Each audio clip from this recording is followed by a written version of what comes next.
weekend. TMI. Yeah. Oh, I ain't started the intro music. Oh, the I intro don't, I music don't need is to know if playing. Hobbit prematurely ejaculated. Thanks, Ian. The music. Thank God the music is playing. I hope no one's listening. I think you gone early, have you? Fuck off. Yeah. I just ignore when it says anything savoury. I'm prematurely streamed. Oh no, it's Oh gonna my be god, there I'm gonna forever. stream! Oh, I'm streaming! There's no cunt watching anyway, so I wouldn't worry too much about it. Yeah, but it's not He the says internet, there's it's no not views forever. at the minute. Well, there's 3 viewing, isn't there? And that's us 3. Us 4. But one of us isn't viewing. I'm viewing, so at least one of the 3 is me. Well, the analytics haven't even kicked in yet, even though it's Really? Yeah. I can see it live, and it's because 3. Well, the Anyway. analytics haven't kicked in yet. Well, it's on YouTube anyway. YouTube What Live. Interdimensional Lizard's in. How come Interdimensional Lizard not number 1? What's happened to Interdimensional Lizard at number 1 anymore, Hobbit? Is that gone because it was shit? Nobody knows how this ranking system works. It's literally another bullshit feature. Oh, Interdimensional Lizard's got 25 XP for being number 1. Number 1. Just bring back dislikes. It doesn't say it for me. You're number 2 now. Dom's cooked you. You're number 2 now. Oh, Dom's number 2 now. So Interdimensional's got 50 XP. Now he's number 1 again. And Dom's got 25 XP. What the fucking hell is all this bullshit? Who's putting hearts on there? And again, like, we can't have dislike button on this stuff. The dislike button. The other thing that was, before then, we used to have a ranking system on videos where they'd have like 5 out of 5 stars. So if you saw a 1 or a 2 star video, you could know not to avoid it, which was really useful. Well, also, it ruined like when you wanted to do something and you wanted to watch a video on it. Well, exactly. You knew if it was full of dislikes that it was like some shitty video that didn't tell you what you were looking for. And that's why the previous system where it was like 1 star, but then it was, I think it was Amy Schumer. She was getting really upset that she getting 1 stars on YouTube. She ruined Netflix because of her shitty fucking stand-up routine. Oh yeah, but maybe it was the YouTube Rewind where people were giving it like 1 star ratings. Yeah. So, she said it was sexist that she was getting 1 star. It was just misogynists that were coming on. It didn't occur to her that she was shit. That's right. Misogynists just like went to her gigs and not laughed at any of her jokes. It was pure misogyny that nobody in the audience, even the women, weren't laughing because they're misogynists too. Yeah. Yeah, good old Amy Schumer. Apparently she's back now, isn't she? She did say something funny though, but I can't remember what it was. I have to say, it probably wasn't her comment because you know she was. She's famous for plagiarism.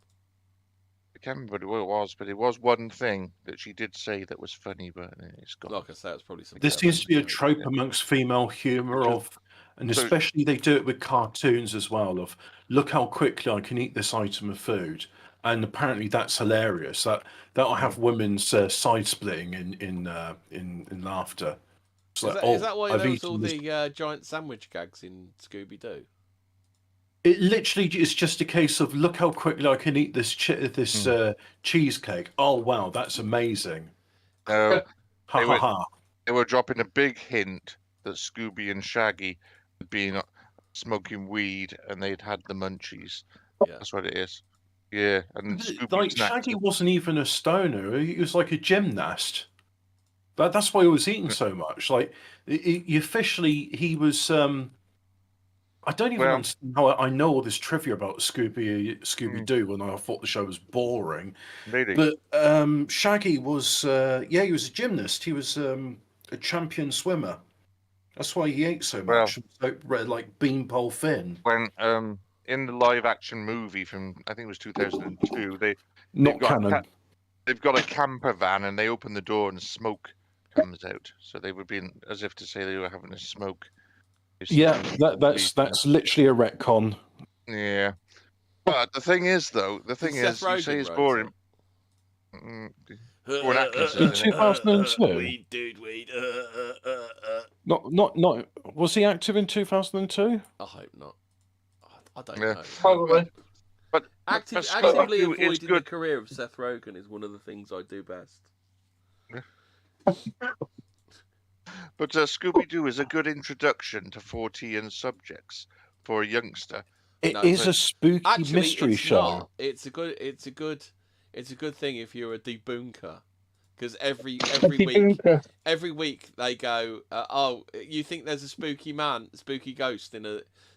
in a divers thing haunting the pier. Yeah. Well, you're wrong, because it was old Mr. Jenkins from the fair, because through elaborate series of events he was hoping to own the whole thing by being a ghost. Yeah, That's how finance works. You know, when they unmask the monster and find it's Peter Manderson, he says, "I'd have gotten away with it too, wasn't for you meddling kids." Yeah, that is a bit spooky. Allegedly. A bit of politics. I'm not saying that Peter Mandelson is haunting Alton Towers so that they will sell it to him for a favourable rate, and then he'll take it over and turn it into a housing estate with HMOs and Turkish vape shops. Maybe he's haunting the Queen's vagina because she's so old. Yeah. I'll have to ask Frankie Boyle about that. I got a better laugh before the programme. Yeah.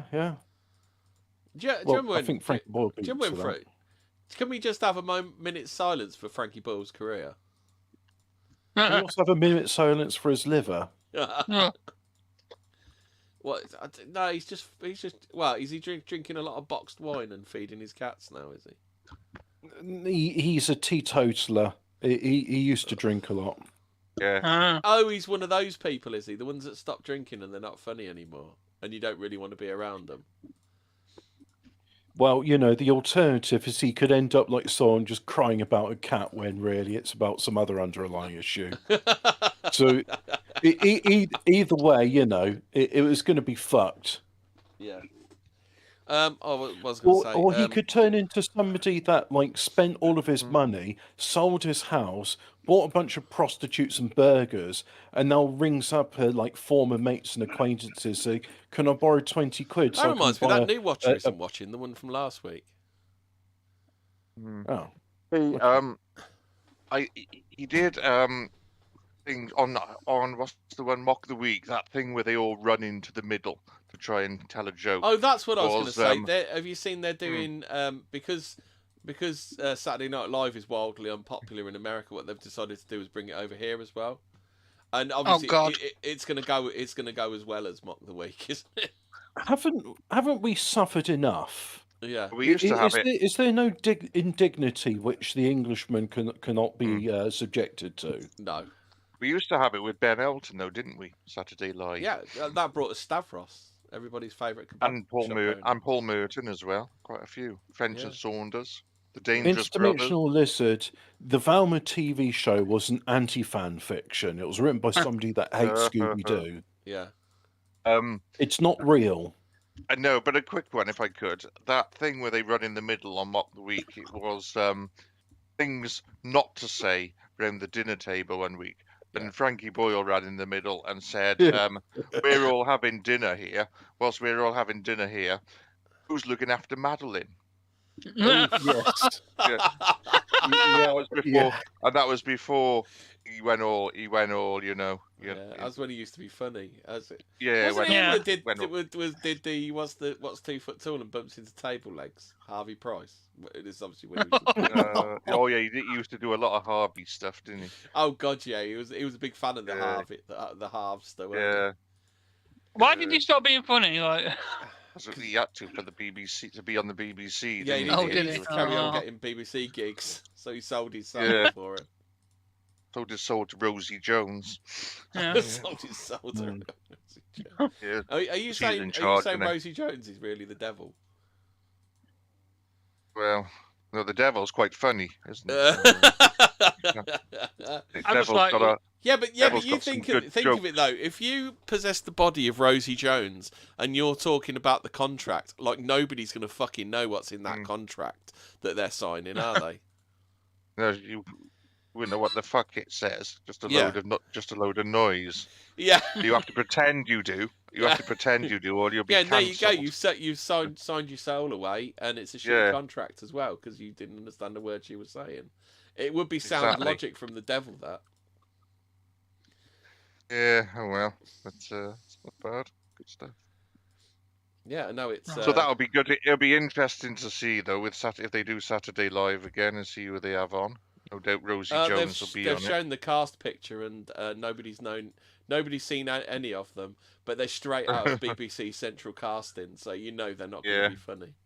It is the coalition of the literally who's. Yeah. And I'll be, hey, fuck Trump, am I right? Hey. Yeah. Oh, you know that Trump? He's a big orange meanie. You know it's really good when the audience applauds instead of laughs. Yeah. And that's the sign of modern comedy. And you know Brexit. I don't like it. Yeah. Oh, that Brexit, eh? Nigel Farage. Oh, boo. I don't like him. Mandelson did nothing wrong, you know. I think it'll be just like. Have you noticed led by donkeys have disappeared? Maybe they're just like collating. Weird, isn't it? They're collating all of their new Mandelson stunts, aren't they? I think Dom said it right. When Frankie Ball was really shit scared when the woke stuff took off, so he became ultra woke himself. Wasn't he threatened with being sued by I keep calling her Jordan, Katie Price? Well, I'm pretty sure it had something to do with her, because she really got up in arms over it, didn't she? And started creating loads of shit for him, didn't she? So I think it might have been Katie Price. You know, the thing is, he's got a mortgage to pay, and he's not going to bite the hand that feeds him. Yeah. So he's just, he's got his 30 pieces of silver. Yeah. It's okay, Frankie. We'll free you from your prison. Oh, Frankie, you're so edgy. Oh, Frankie, you're such an edgy boy. He used to be though. He used to be fucking the wit man. Was sharp as fuck. Yeah, those were the days. I thought you said he was going to give up when he was 30 because 30-year-olds aren't funny and shouldn't be doing comedy. Yes, Adrian Edmondson. No. Yeah, that was before he didn't get rich and that was before he started sucking on the BBC teat, I suppose. Roger Daltrey did say something similar as well, and he's about 90 now. Anyway, that just sounds like some sort of cope, really, because I mean, Spike Milligan was funny up to the day of his death. Yeah. Yeah. I do miss Billy Connolly as well. Tommy Cooper even made people laugh with his death. Yeah. Yeah. Right up to the second he died, Tommy Cooper was funny. Yeah. Actually, I actually saw that on TV on a Sunday night when he did. Yeah, Bill Hicks used to be funny as well before he became Alex Jones. Yeah. But Billy Connolly used to go on Parkinson a lot, didn't he? Did you remember that? He does literally. He does literally now, doesn't he? Yeah. So he beat me to it. He was building up to that. Jasper Carrot, those were the days. Jasper Carrot's like a quiz show mogul now, isn't he? Is he? Yeah. All of those shitty afternoon quiz shows that you got. Yeah, that's Jasper Carrot devises all of those. Is Deal or No Deal part of it? That's his job. Yeah, that's what he does now. He doesn't. I don't think he even gets hold of it. I always thought Deal or No Deal was like a community service order. Noel Edmonds. I thought he money laundering. Is that for crimes? Is that for crimes during Crinkly Bottom? Is that what you're saying? So, well, I just thought maybe he assaulted the guy in the Mr. Blobby suit. And they just said, "Look, your sentence is deal or no deal." Yeah, your sentence is to go bungee jumping in a car park. Oh, that bloke died doing that, didn't he? He did, yeah. That's what and Edmonds had to suspend himself for a while after that, didn't he? Oh, well, yeah, that too. So. Was that Noel's house party? Was that they were doing these stunts, which were danger. I think that was the late breakfast show, Fraser. I think that stunt was. Oh, Yeah. Am I right, Ian?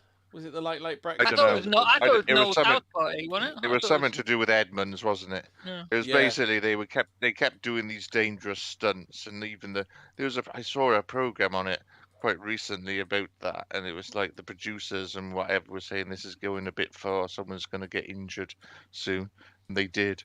Oh, you know. Interdimensional Lizard remembers a very obscure bit of TV lore. Deal or No Deal was Noel Edmonds' punishment for shooting Clive Anderson, and this. Now, how do we explain this this incident? Because I believe an RPG was involved at one point. Whatever happened to Clive Anderson? Like, apart from upsetting the Bee Gees, do you remember he upset the Bee Gees? He mentioned their previous stage Yes, name. I do remember that. And you don't mention the Bee Gees' previous stage name. What was that then? It was Les Tosseurs. Apparently, was their old stage. What? The Tossers. Okay. Yes, Les Tosseurs. Apparently, or something like that. He's not dead though, is he? So it's His a bit career, odd that he isn't used it? to be. That pretty much like because that Clive is it Anderson on TV?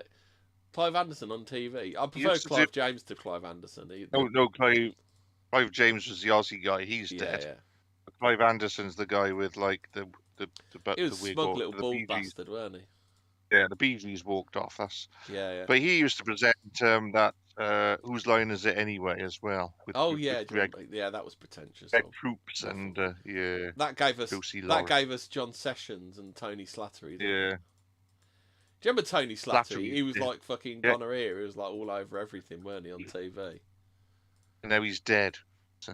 Oh yeah, he is. He died, didn't he? Yeah, he died, I think, last year, didn't he?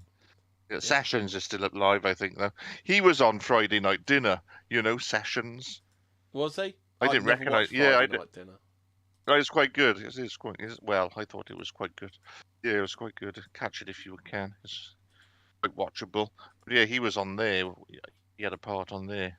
I didn't know it was Sessions until afterwards, and I rewatched it, and I goes, yeah, it's Sessions. So. Yeah, and Josie Lawrence. Do you remember Josie Lawrence was all over that, weren't she? Josie Lawrence. She was all over it. And then there was Greg Proops, the American guy, and was he American or Canadian? Same thing, innit? Yeah, same thing. So, yeah, same thing. I'm sure our Canadian listeners won't get upset by that. Nah, they're exactly the same. Yeah. And they used to have different people originally on it. Like they'd have Peter Cook one week, and then they'd have Stephen Fry and Griff Rhys-Jones. And then they'd have quite a roster. Could be bothered. Yeah. And then they just started having the same people. And then it went to America, didn't it? The American version, which was the same but not funny. What, Yeah. Clive Anderson doing Whose Line Is It Anyway? Yeah. But our version wasn't funny though. Yeah.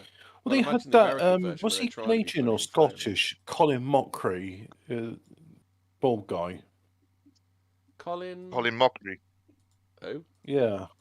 I'm unfamiliar with this. I remember him in this. There was this song called A French Erotic Film, and there's something about a windy, shaky car driver doesn't look like she'll survive, and Colin Mockery's in it. Don't know. And we are talking. This is whose line is it anyway? We're talking about. Yeah. Colin Mockery's in this.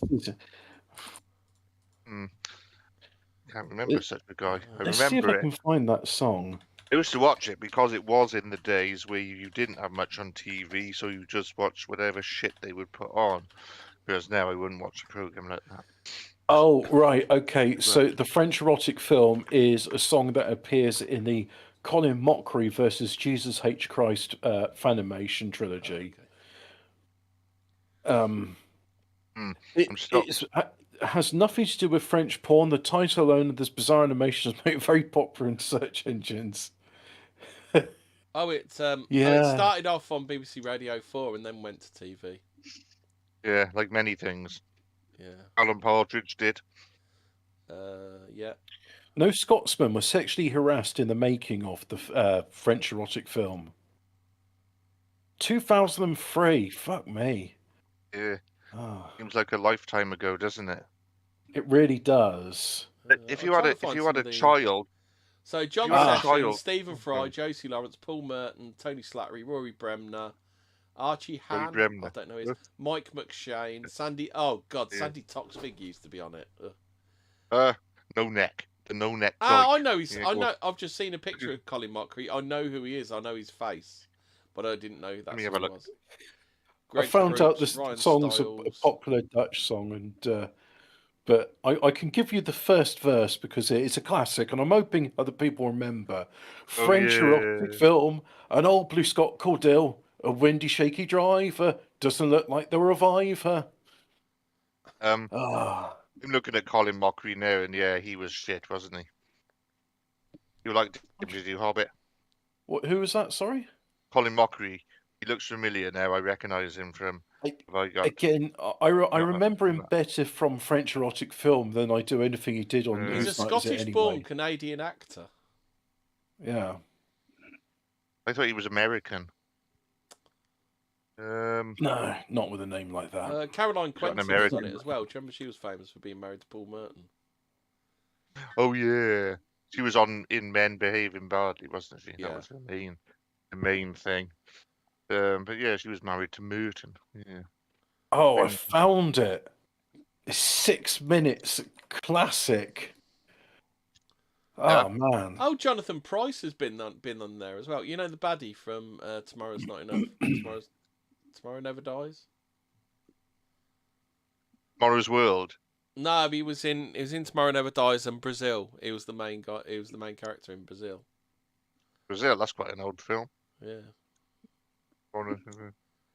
With what's it called? What's his name from Monty Python? The guy, the director was Gillingham bloke, and what's his name? I can't stand improv. Improv is so fucking tedious, though, isn't it? Give me a style of film, and now give me a style of song, and then you have to sing a bit of the film in an opera style. Here's one for an animation. You're all in a bus. Okay, improv on that. Julian Clary's done an episode. Well, I bet he was saying... Hanlon did 2 episodes. That makes sense. Eddie Izzard that's a big one. Done an episode. Shouting jam for half an hour, probably. Chris Langham, who we don't speak of anymore for Epstein type reasons. He a pedo. Yeah, is he? Yeah. Never knew. I didn't know. I just guessed. Like everyone is these days. Yeah, you're not really a TV personality unless you. I'm not. No, but you know. Yeah, I don't know much about them. They're the only ones I know about. Talking of which, though, did you see the new Jackson documentary last night on Channel 4? No. All right, okay. That buggered then. But it's on iPlayer, so on Channel 4 player, whatever they got. So it's quite good looking at the trial. Do you still watch the Gogglebox then, do you, Ian? I don't. I just watch whatever's on. I just watch. What did they used to call it? They used to call it the Idiot Lantern back in the day, didn't they?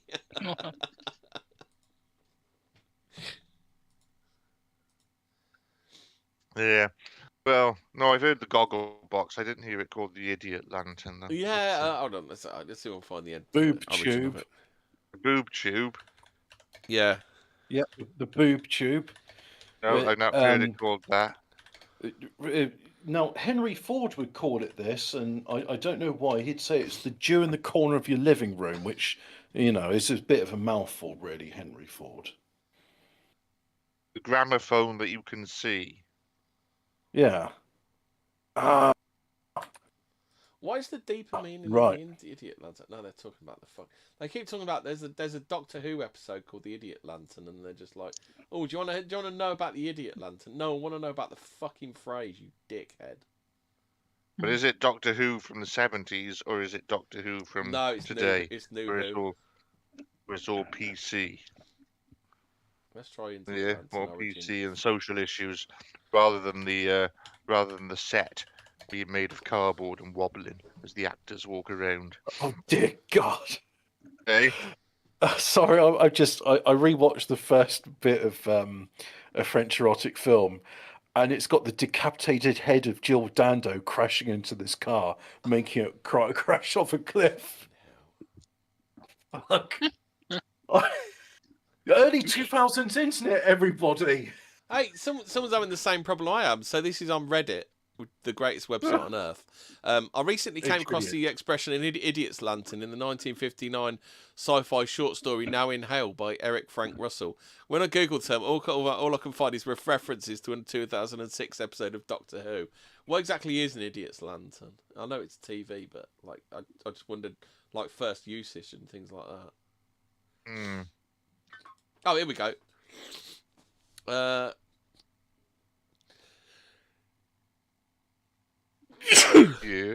Synonyms: boob tube, goggle box, idiot box. Boob tube? Isn't that like a style of clothing from the 60s? Yeah.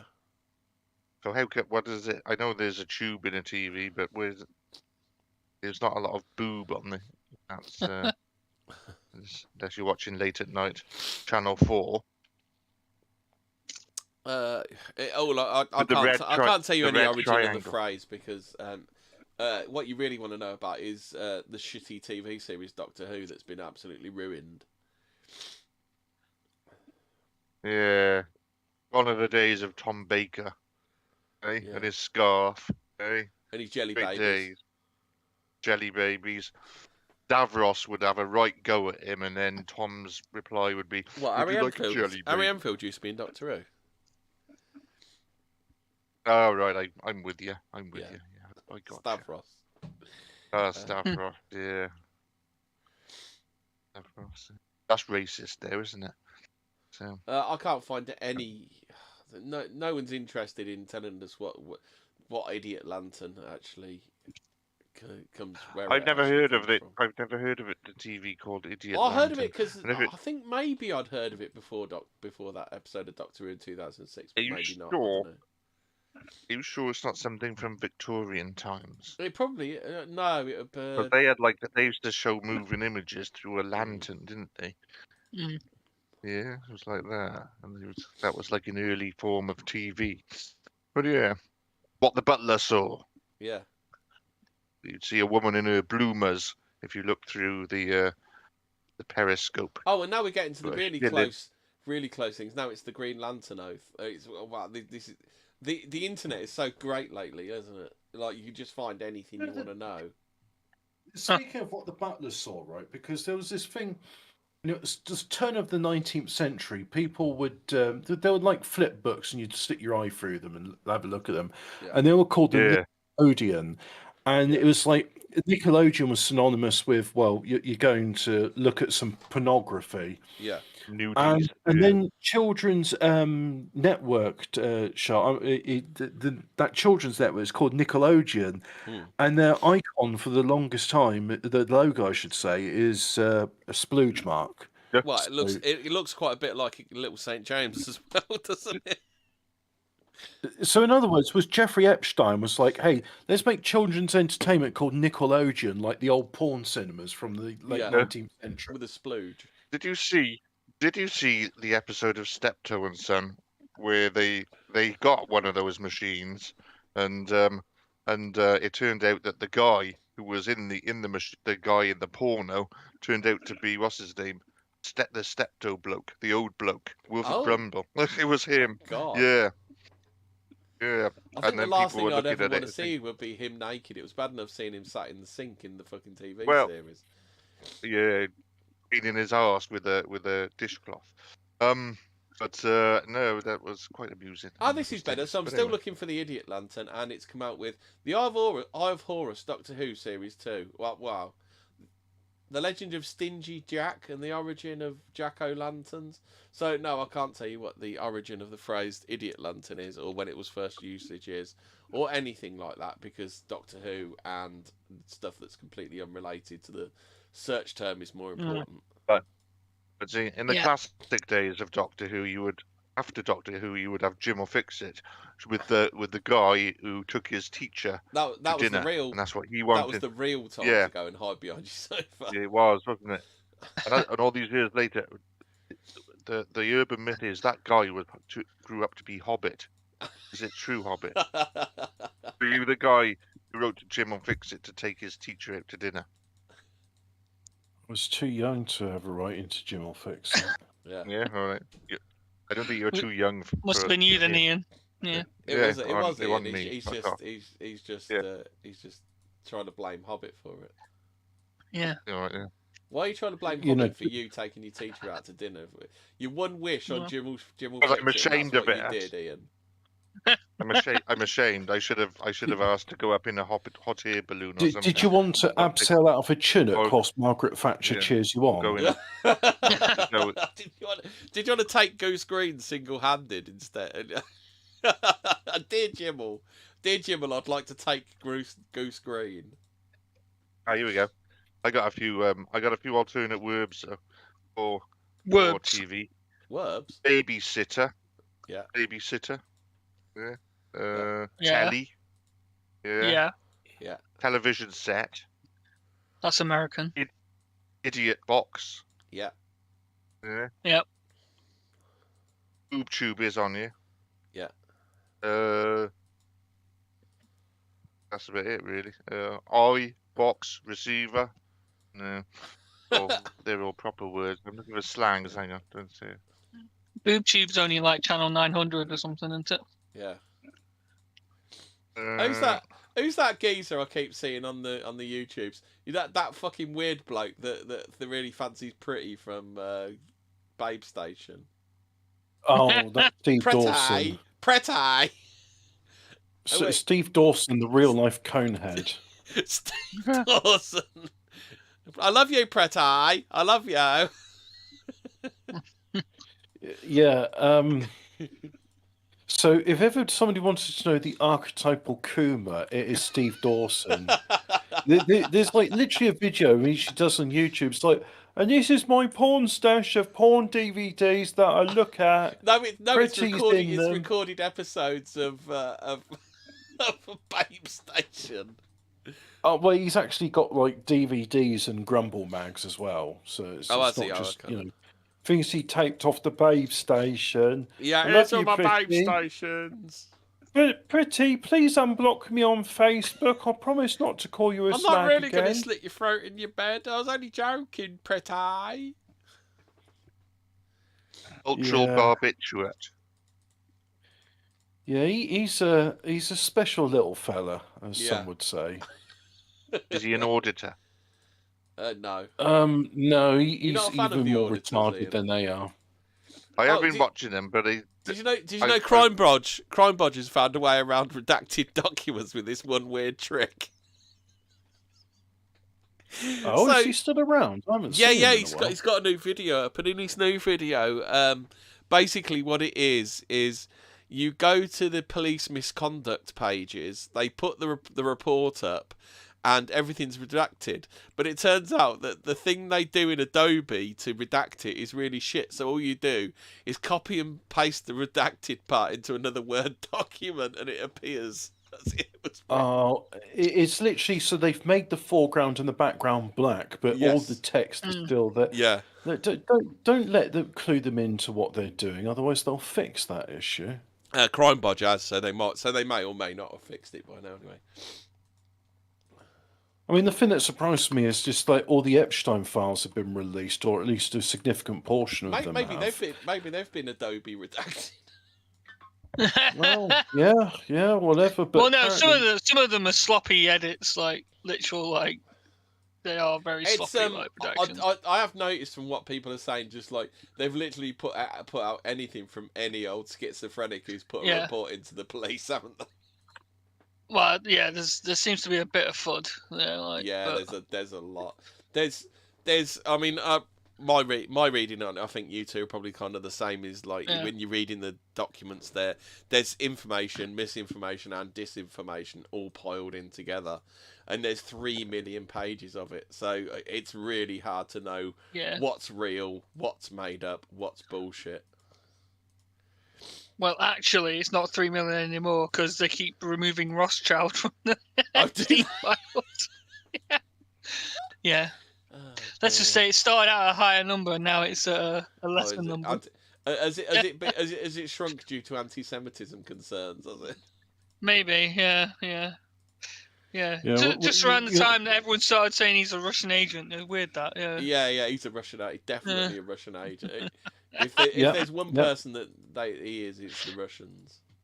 The KGB's behind this somehow. Yeah, still KGB's fault. Even though, because apparently they're saying on the latest it's not even the KGB anymore. It's now called something else, isn't it? No, What's it's it called? KGB. What is it? No, it's not Spetsnaz. That was the old thing, wasn't it? Like Spetsnaz. That's Special I can't remember Forces. what the KGB's called now, yeah. but the KGB as it was is defunct. It's now a different organisation. Yeah. I should imagine it's not very the much similar person. It's not the Yeah. Gestapo anymore. It's the Bureau of Centralised Intelligence. Or No, it's whatever. called It doesn't Ofcom. matter. It's not the Gestapo anymore. It's now called Ofcom. Yeah. Yeah. Yeah, it's not the small hats; it's the big woolly hats. You know, Yeah, that's who's big, behind big this. fluffy hats. Yeah. Yeah, so Remember that. 1991, the KGB. That's the NKV. No, it's not the NKVD now, is it? What's it called now? Look, it doesn't matter. It's the intelligence That's Russia. service. That's It's NKV. the MSB. Ukrainian. So there's the MSB, the TSSR, the AFB, and the COG. Letters They all don't started matter. in 1991. It's just spooks. They're spooks. The same people, different name, isn't it? Yeah. Like people are like, oh, what MI6, You know, it's MI5. like Yeah, but you've you got haven't a heard of jam band, and MI12. it's like the same 6 musicians are in it, and then it's like, oh no, we're a totally different jam band. It's like, you guys are the same. No, you see, the bassist is the singer in this band. We're totally different. all those bands where they've just got like one surviving member and they're still touring as that band. Yeah, well, even that's though all you like, need, none right? of them were only one of them was originally in the band, and he joined late on or something. Oh, you know the Ship of Theseus analogy, speaking about bands that change their membership. Yeah. There's a version of that Thomas the Tank Engine when he goes in for maintenance and repair, and any parts of him that are burnt out, like the boiler, they replace. And then Thomas was complaining, saying, they've taken out so many parts of me, I don't feel like the same engine anymore. Oh, dear. That's really There's a bit of existential dread. The band, the Sugar Babes, have actually got none. There's 3 of them, but they're not none of the original. I thought they would. Hey, Ian, do you think that the Lost Prophets might tour again? Now that one of the band members, they don't have to wait for him anymore. Yeah. He's not going to do a claim on him, is he? They'd have to get a new singer, wouldn't they, though? Maybe Gary Glitter's still alive, but when he gets out of jail, maybe he can front them Jeffrey up. Epstein's still alive. He could just put a long wig on or something. Yeah. But maybe they could get somebody who's not in prison to be the singer of their band. Jeffrey Epstein isn't in prison. He's escaped. Michael Jackson. He died.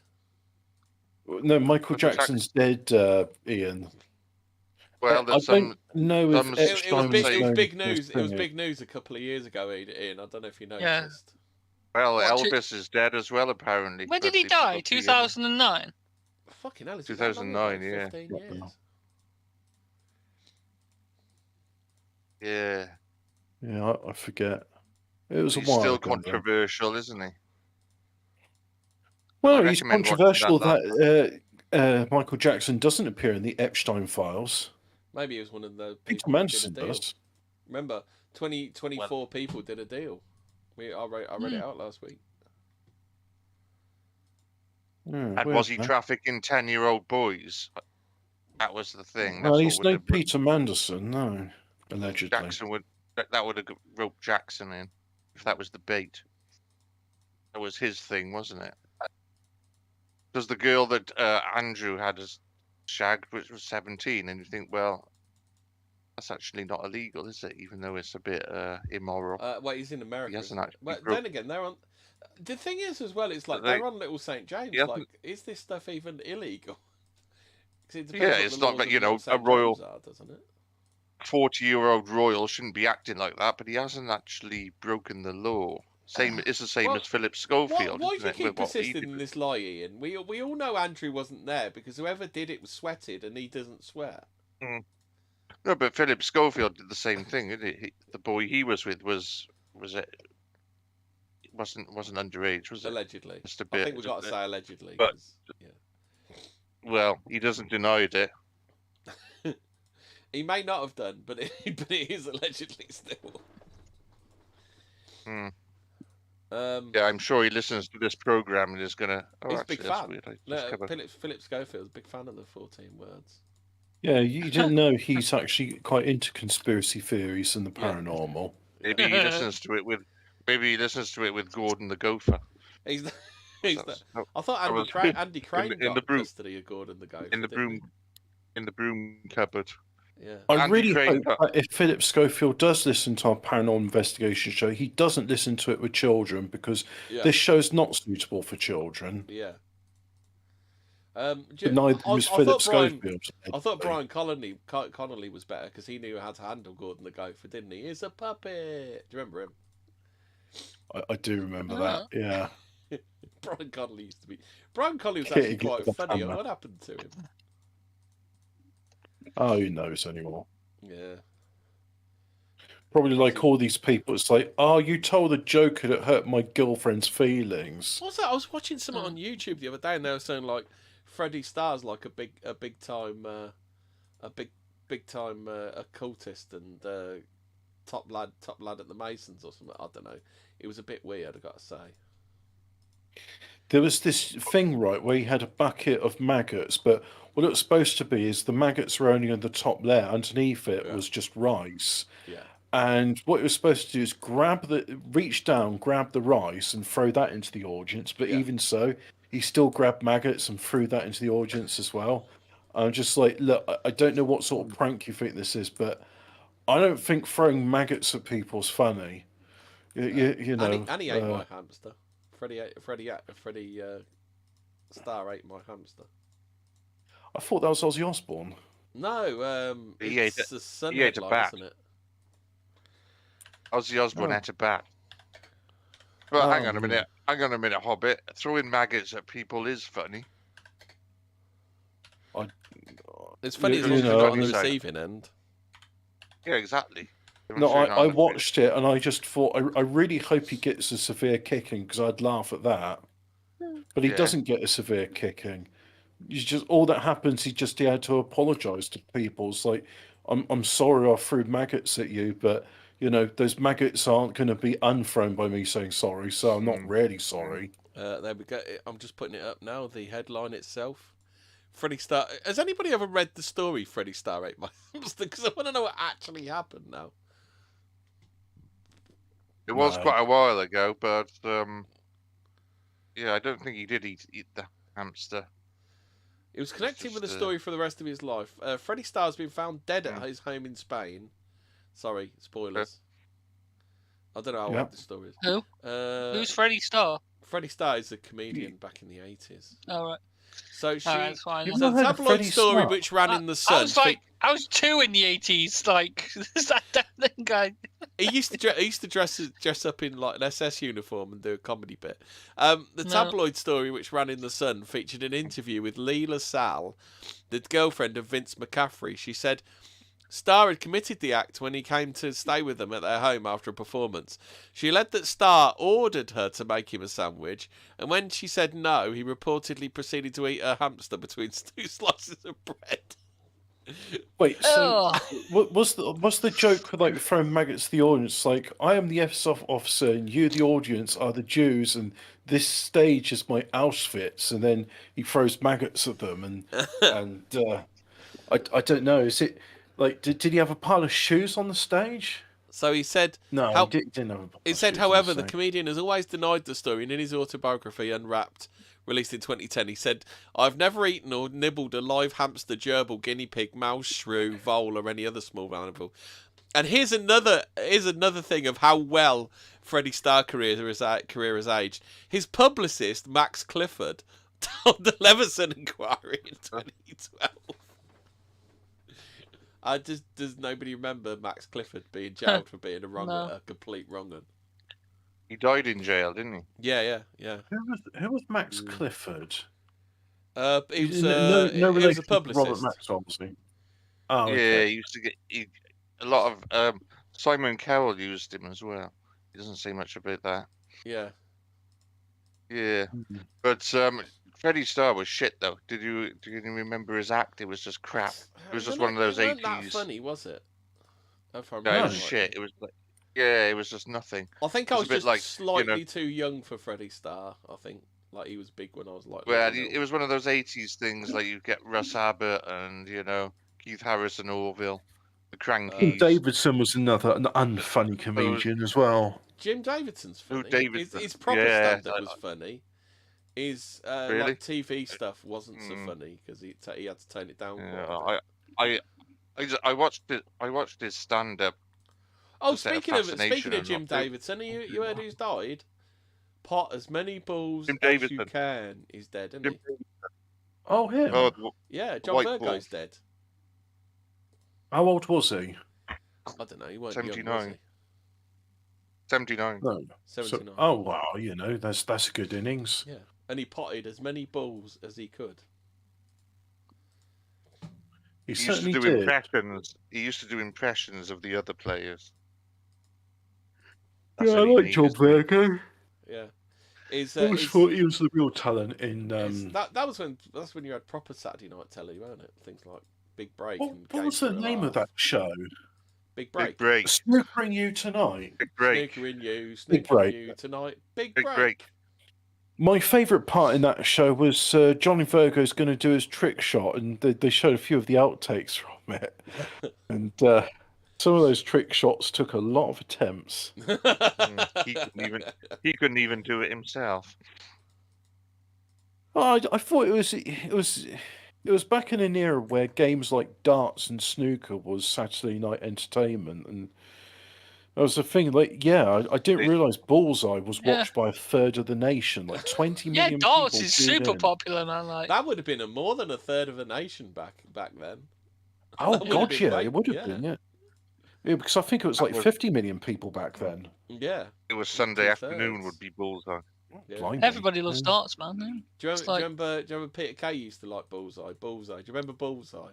Bullseye, yeah. Bullseye. Do you remember Bullseye? He asked us. Yeah. And then Bullseye. Do you remember Bullseye? Do you remember Bullseye and tape cassette recorders? Do you remember tape cassette recorders? People had tape cassette recorders. Did you know they had tape cassette recorders? Oh, a tape cassette recorder. Yeah, people had them. Yeah, did you know that? Yeah. And a cuddly toy or caravan. Yeah.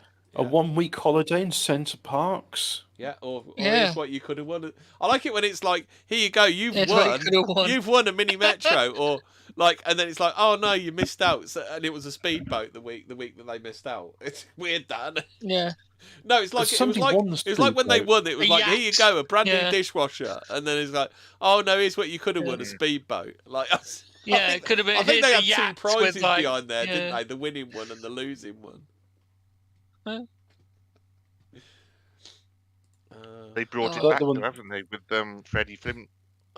Oh yeah, the interdimensional was just put. No bow in his head. Yeah, 18p that son was. Freddie Starr ate my hamster. 18p. Fucking hell. How bad is it? I think the Freddo would have been 5p then, if not less. Yeah. Didn't the Star used to be 5p? I remember the Star being 5p at one point. Who are Daily Star? What I felt weird about the Daily Star was that it had the Daily Star was. It had more tits in it. It was a lefty magazine, wasn't it? It was the newspaper of the people, so why would you charge more than 5p for it? Yeah. Saying, who are Daily Star? Yeah, who are Daily Star. And the Mirror was a lefty rag that Piers was the editor of. Well, wasn't that News of the World? Yeah, he did News of the World. I think Piers was entertainment for the News of the World. Yeah, because then he did the. He was the disgraced editor of the. Yeah. He was the disgraced editor of the Mirror. Was it? Yeah, no, News of the World says, yeah, we like scumbags. Welcome aboard. Yeah, because the soldiers in Iraq, they made the Iraqi soldiers bum each other, and they took photos, wasn't it? Well, no, it was hacking wasn't it though? They hacked the phone of those 2 kids that got murdered, didn't they? Hack he was hacking into the phones of dead soldiers to get any juicy gossip. Does anybody know Piers' full name? Piers Stephen Pugh Morgan. Pugh. Born O'Meara. What the fuck does that mean?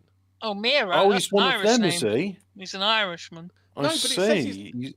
Yeah, Piers Stephen Pugh Morgan, born O'Meara, So he was Piers O'Meara, he should be. Born 30th of March 1965. Fuck me, he's a good age, isn't he? Wait, what? Wait, what? How was he O'Meara and now he's a Morgan? What happened there? Like that doesn't happen So that to male must be children. his lion name. His lying name? Oh, what? Stage name. Stage Yeah. name. Okay. Yeah, Morgan. Ah, See, Gary Glitter, that's not his real name. what? Paul You're Gad. telling me it's not? Paul Yeah, Gad. yeah. So, yeah, Paul Gad. And it's like and Zach- Tommy Zach Robinson. Valensky Tommy and Robinson. fucking- That's yeah. not his real name. What's Zach Valency's name again? David something or I don't know. It's David something, huh? Seaman. Yeah, no, when he was at the News of the World, he was the entertainment retard. Yeah, and I thought He got the News of the World shut down because they hacked those two kids. No. He phones. was at the Got no, murdered. because it was Rebecca Brooks was at the News of the World when all that kicked off. Was it? Yeah. Was it? No, Okay. Piers was the Iraqi soldiers, wasn't it? Yes, Piers was that's what Piers was the editor. the British soldiers made the Iraqi He was hacking soldiers into the phones of Iraqi soldiers who died. Oh no, it was the photos. no, you are right. He was Yeah. editor of the Oh, News yes. of the World, but not when it closed down. In 1994, he was the editor of the News of the World. But he left this post in 1995 after publishing photographs of Catherine Victoria Lockwood, the then wife of Charles L. Spencer, leaving an addictive disorders clinic in Surrey. That's So all right. this action ran against Okay. the editor's code of conduct, a misdemeanour for which the Press Complaints Commission upheld a complaint against Morgan. Murdoch was reported as having said that the boy went too far, and then publicly distanced So him. what shut down the News of the World again? Like That what was the that thing was about- their phone hacking. Although they were all doing it because Yeah. even the Mirror hacked Millie I was about Dowler's. to say. Even the That's Mirror it. hacked Millie Dowler's, but basically, so they just let the News of the World be the Pick the scapegoat. sacrificial lamb for it. Yeah.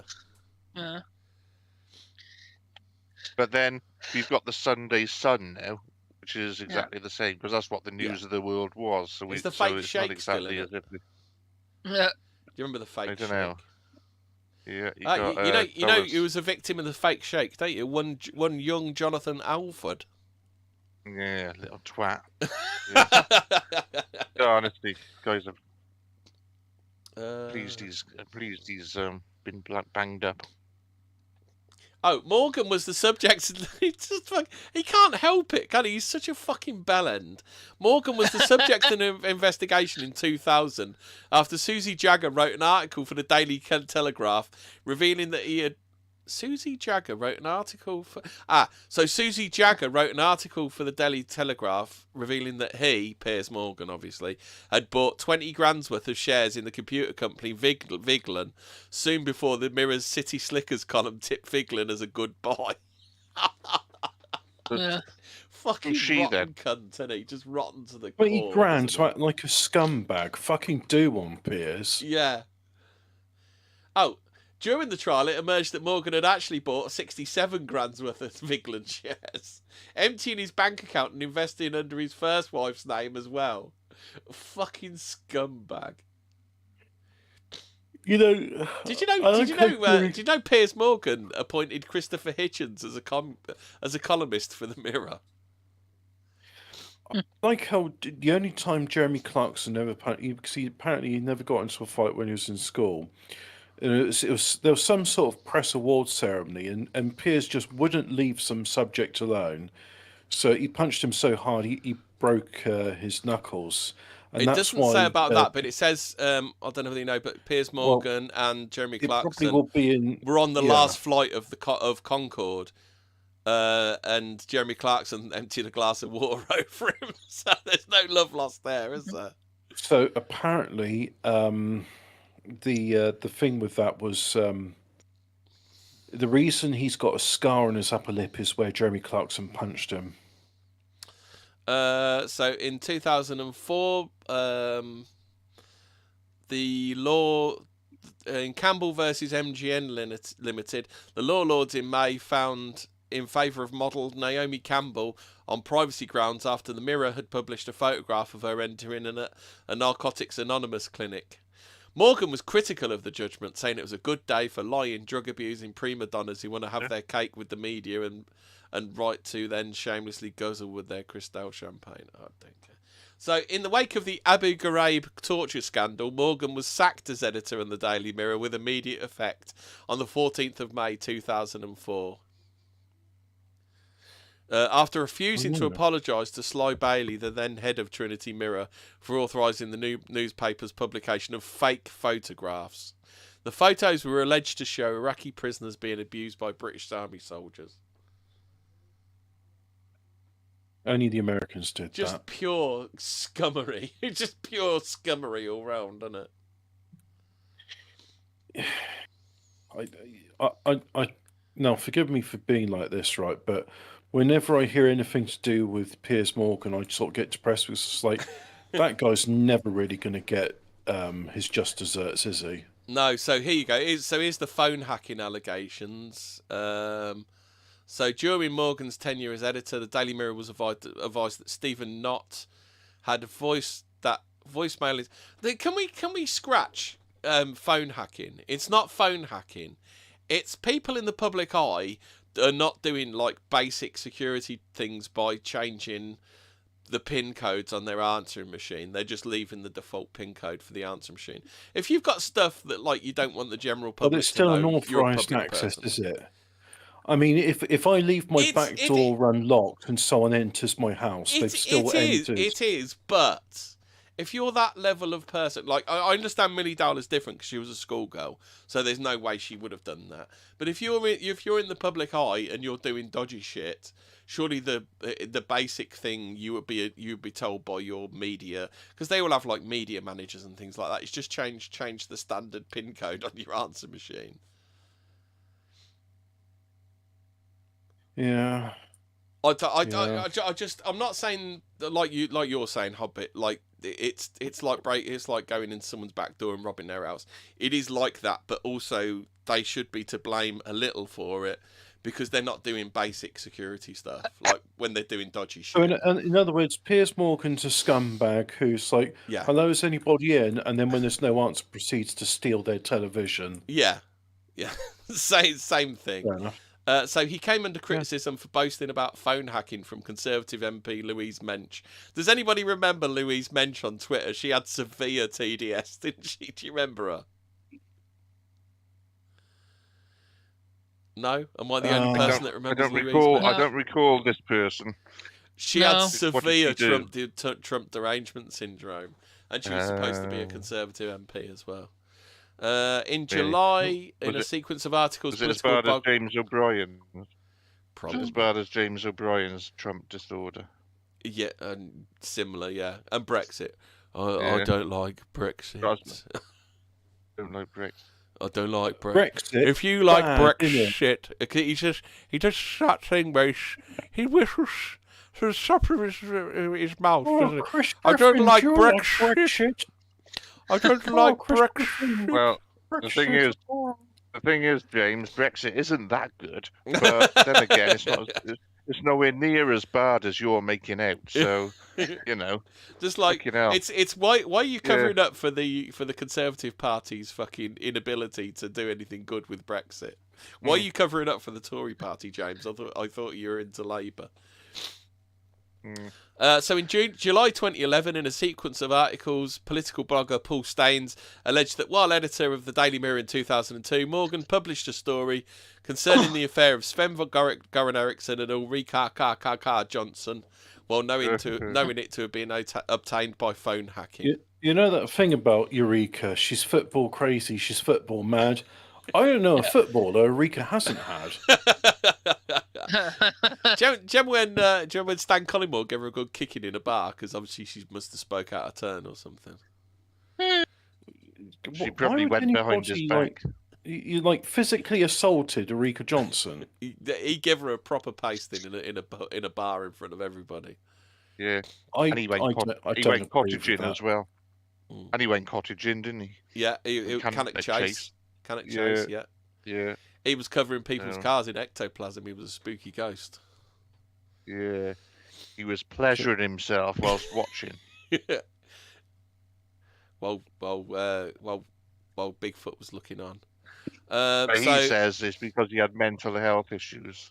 That's why he did all these things. Obviously, following these completely like cast iron facts that people were phone hacking at the Mirror. Obviously, on the 20th of December 2011, Morgan appeared as a witness by satellite link from the United States at the Leveson inquiry. While he said he had no reason to believe that phone hacking had occurred at the Mirror while he was in charge there, he admitted to hearing a recording of an answer phone message left by Paul McCartney for Heather Mills. What, so they sent it to your journalist, did they, Morgan? He's such a fucking scumbag, weaselly scumbag, isn't he? I mean, I can understand Jeremy Clarkson punching him smack in the mouth. He's got a very punchable face. Yeah. What was the message? What was the message that McCartney left for Mills then? Did it say? Get out of my house, you one-legged bitch. Yeah. Probably. Hey. If you don't get out of my house, you'll lose the other leg, you fucking whore. I don't know what he said. You came home last night and you were legless. You want to cut that edge. Spread your legs, Heather. I'm spread them. How far spread are they? You want the other legs by the doorway. Come on, spread your leg. Let me give you a leg up. Yeah. So on the 23rd of May 2012, Newsnight presenter Jeremy Paxson was a witness at the Leveson inquiry. He recalled a lunch with the Mirror editor in September 2002, at which Morgan outlined the means of hacking or accessing a mobile phone voicemail using the SIM card network's default security code. 28th of November 2012, the Channel 4 documentary taken on the tabloids, fronted by actor and phone hacking victim Hugh Grant. He's also a prostitute blowjob aficionado, Hugh Grant. Yeah, exactly. He's got no right to speak up, has he? Showed footage from a 2000. Well, obviously, if he can get the newspapers stopped from printing stuff he doesn't like, more he can get blowjobs from more black hookers. Right. Well, can you get blowjobs on fucking Google reviews now or something? Yeah. Like? So he showed footage from a 2003 interview with Morgan. They're only calling him Morgan now. This is how you can tell whoever's writing this doesn't like him, because he just calls him Morgan. By the singer and home and phone hacking victim Charlotte Church, during which he explained to her how to avoid answer phone messages being listened to by journalists. He said, "You can access voicemails by typing in a number. Now, are you really telling me that journalists aren't going to do that?" Oh, dear. November 2012. Most would just say, "Yeah, I rummage in people's bins and I try all the doors and windows to see if they're unlocked." I mean, at which point, what's the difference between Piers Morgan and your typical burglar? I mean, yeah, he's not like doing stuff to buy crack, but he's just he's more of a scumbag than your typical burglar. He's doing stuff to buy Figland shares, isn't he? But if it gets you a good story, you're going to do it. Yeah.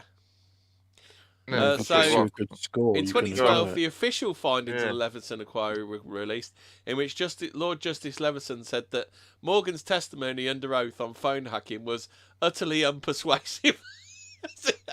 I think that is that when a judge tells you you're a lying cunt? Is that what it is? Is that the translation for utterly unpersuasive? I don't think judges are allowed to say you're a lying sack of shit, so that's as close as they can get.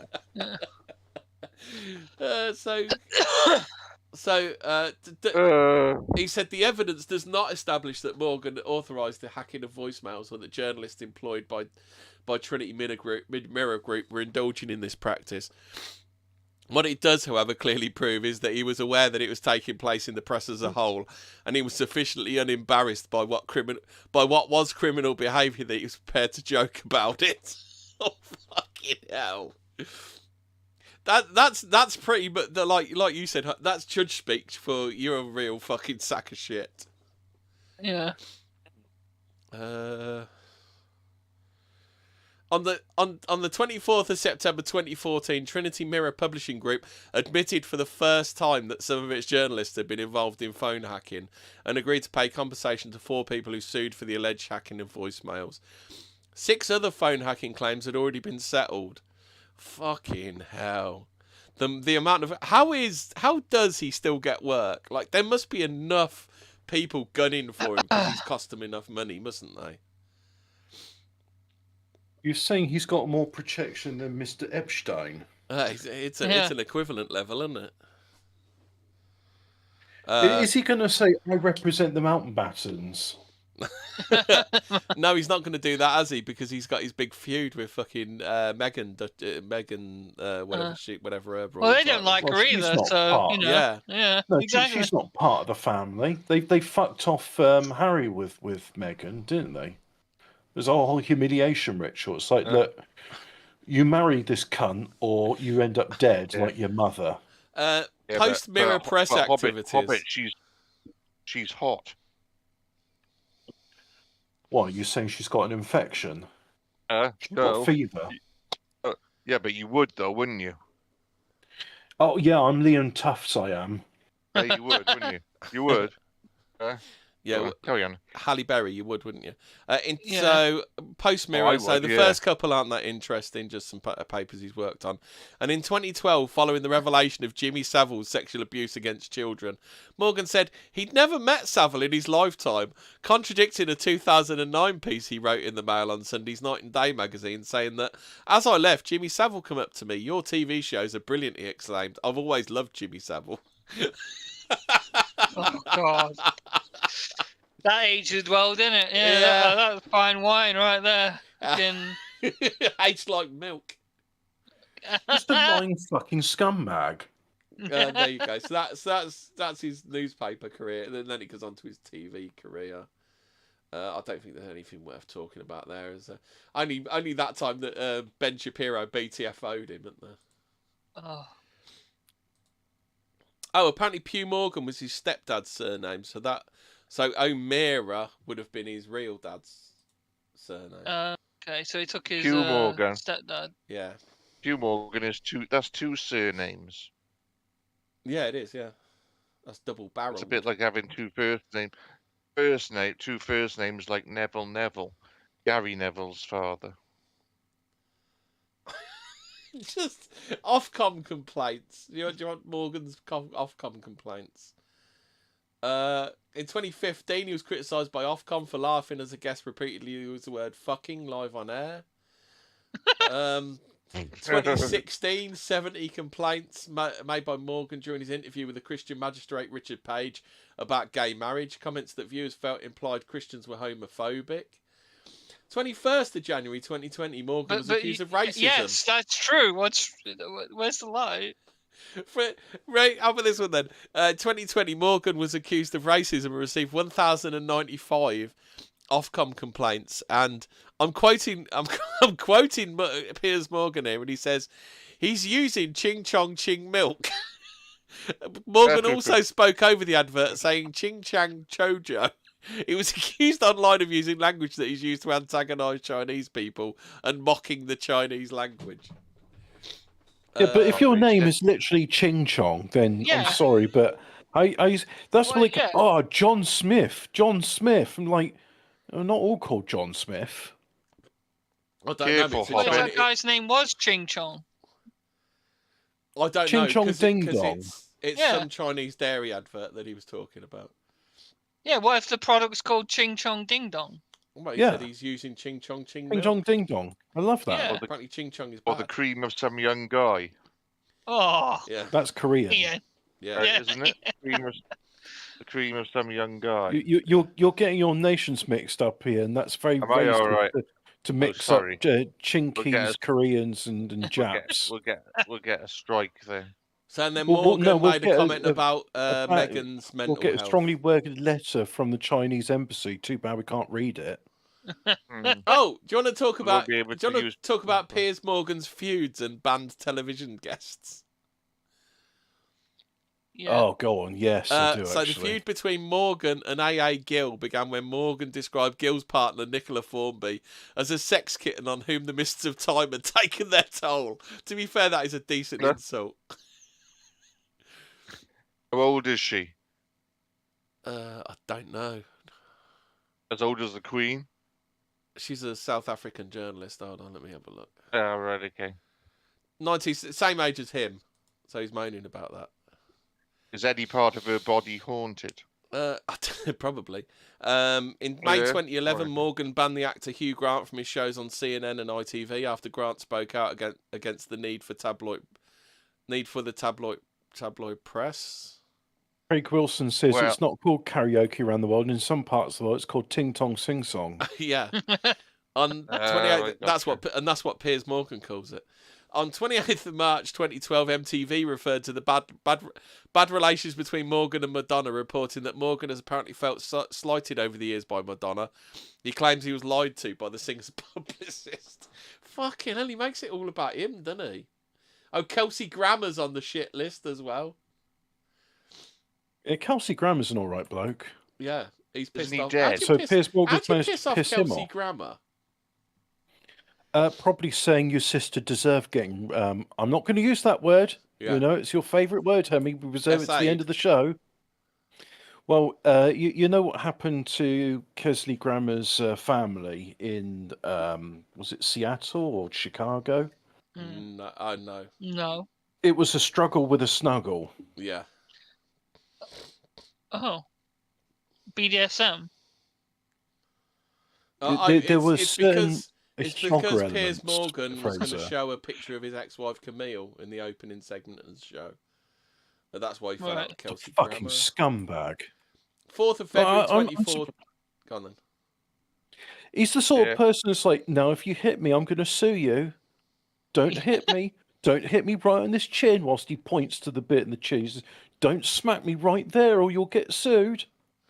On the 4th of February 2014, the transgender rights activist Janet Mock appeared on the guest. Obviously, we're not speaking on this one. Appeared on the guest Piers Morgan Live to discuss her memoir, Redefining Realness. After the interview aired, Mock sent a series of tweets criticising Morgan for describing Mock as being formerly a man.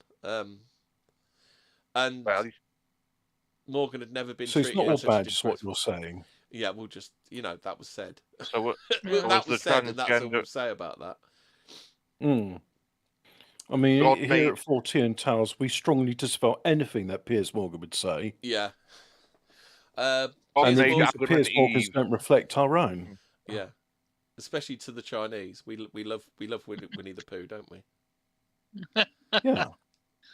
Morgan has repeatedly clashed with John Cleese. 2015, John Cleese stated that he truly detested Morgan and avoided him in a restaurant.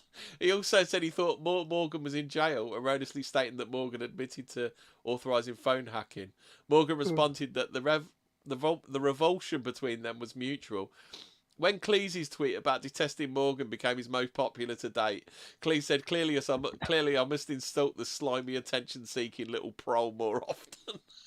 Fucking hell. Morgan joked he was glad to have made Cleese popular again. Oh, fucking hell. That isn't quite the war of words going on there, isn't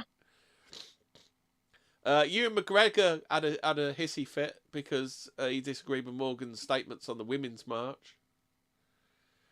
Morgan accused McGregor of being a paedophile-loving hypocrite for his past support of Roman Polanski. Fuck me.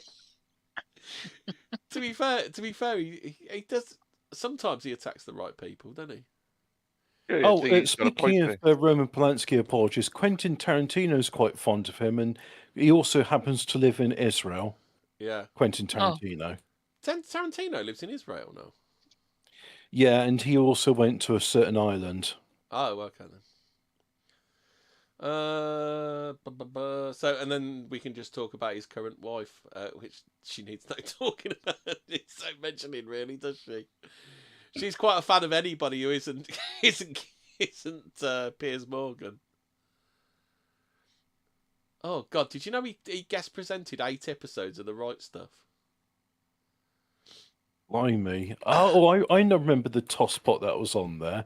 As soon as anybody said anything interesting, like, we're going to have to let you go. Yeah. We're going to have to let you go now because you've said something we disagree with here on The Right Stuff. Come have your say on The Right Stuff unless we disagree with it.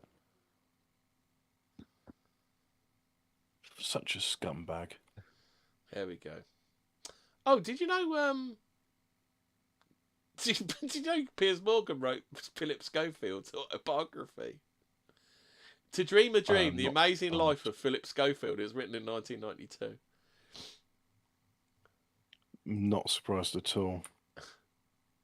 But he could have been that old in '92. Yeah, what are you doing writing Philip Schofield autobiography in 1992? It's just like, That would be here's when he the got guy's Philip Schofield.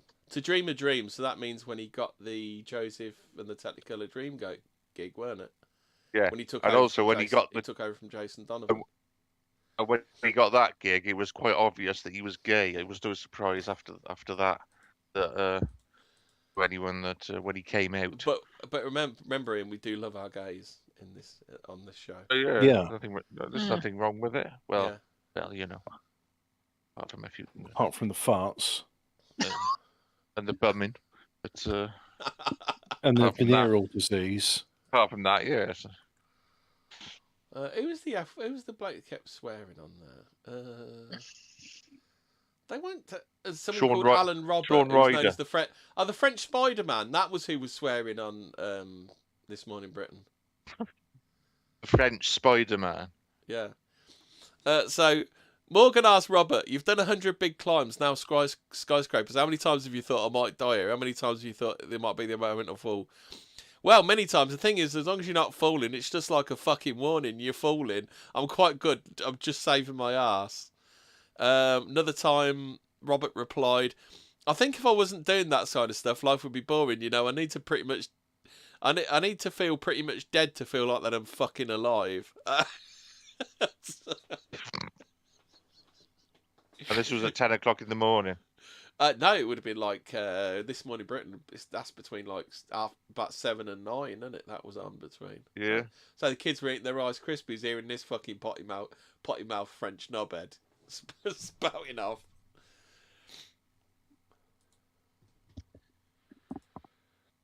It sounds hilarious. But yeah, what else then about That's Piers Morgan's. That's Morgan's lowlights.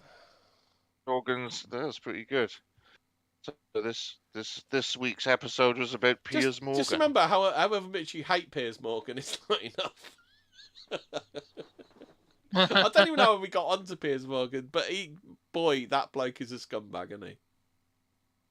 I think it was because we were talking about phone hacking. That was it. Phone hacking, yeah. Oh, that's it. No, Because it was Fraser Freddie thought Starr. he was editor. Although Fraser was right about. You were right about him being editor in the Mirror. He was editor much earlier. It was because it was Rebecca Brooks who was in charge.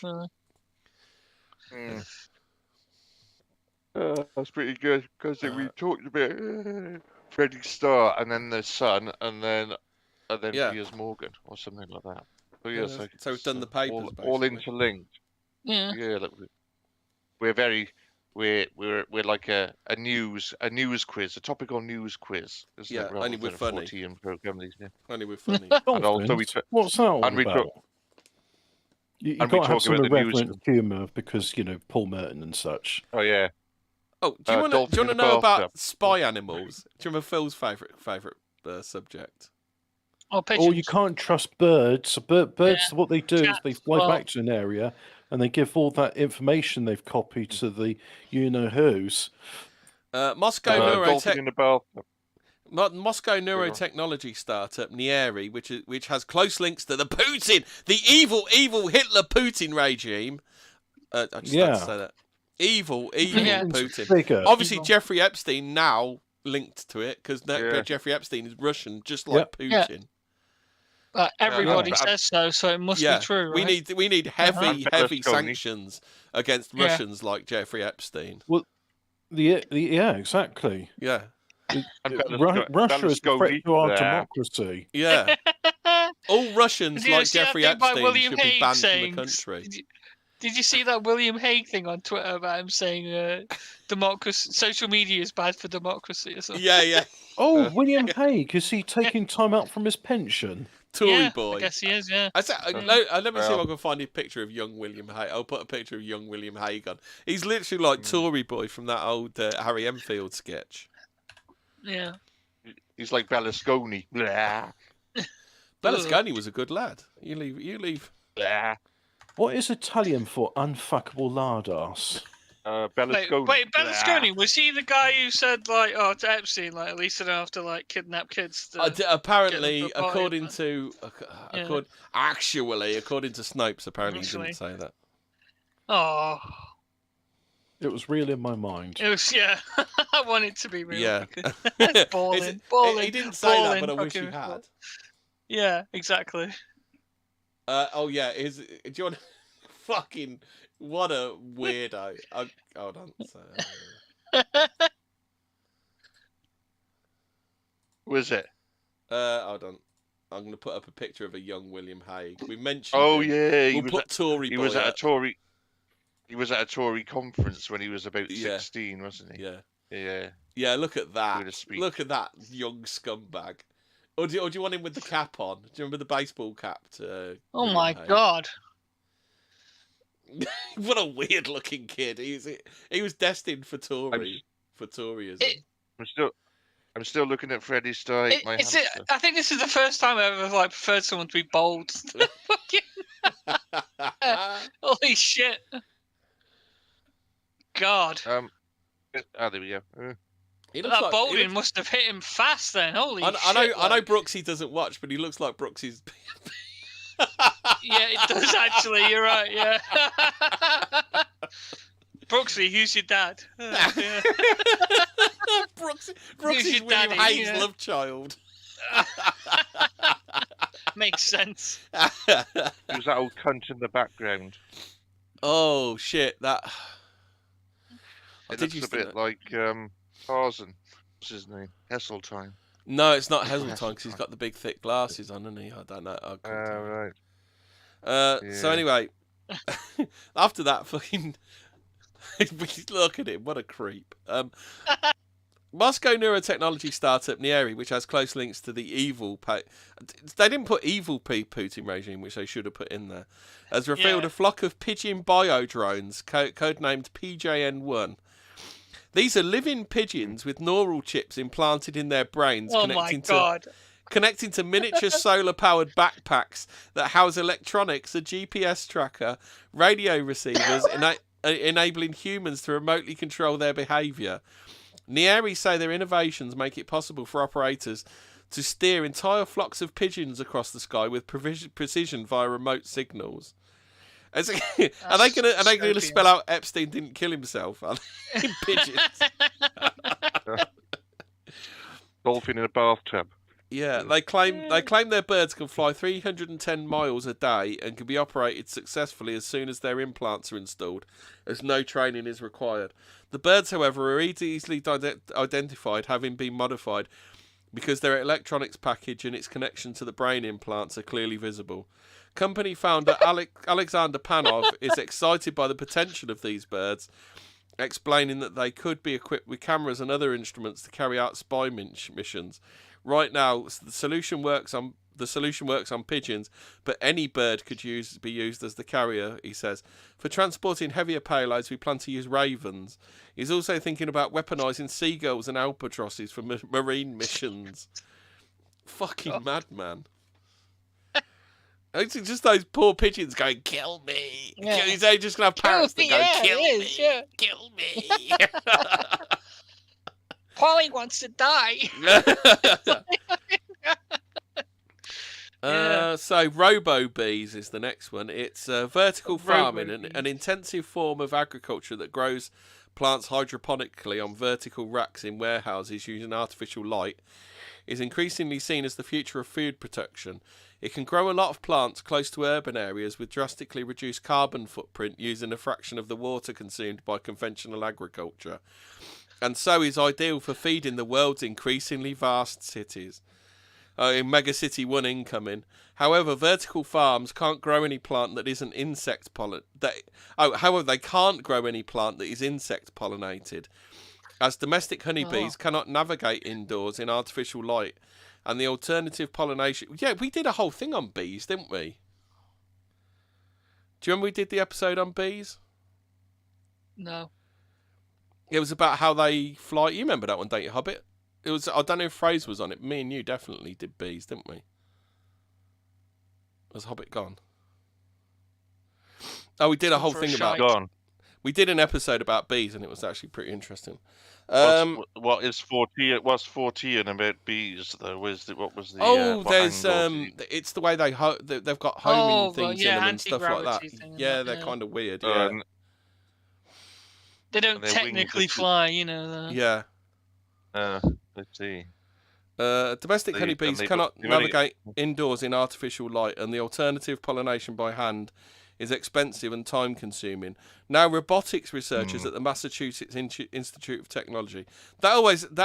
Massachusetts Institute of Technology always reminds me of the place from Internal Dynamics from Boston Dynamics? Fringe.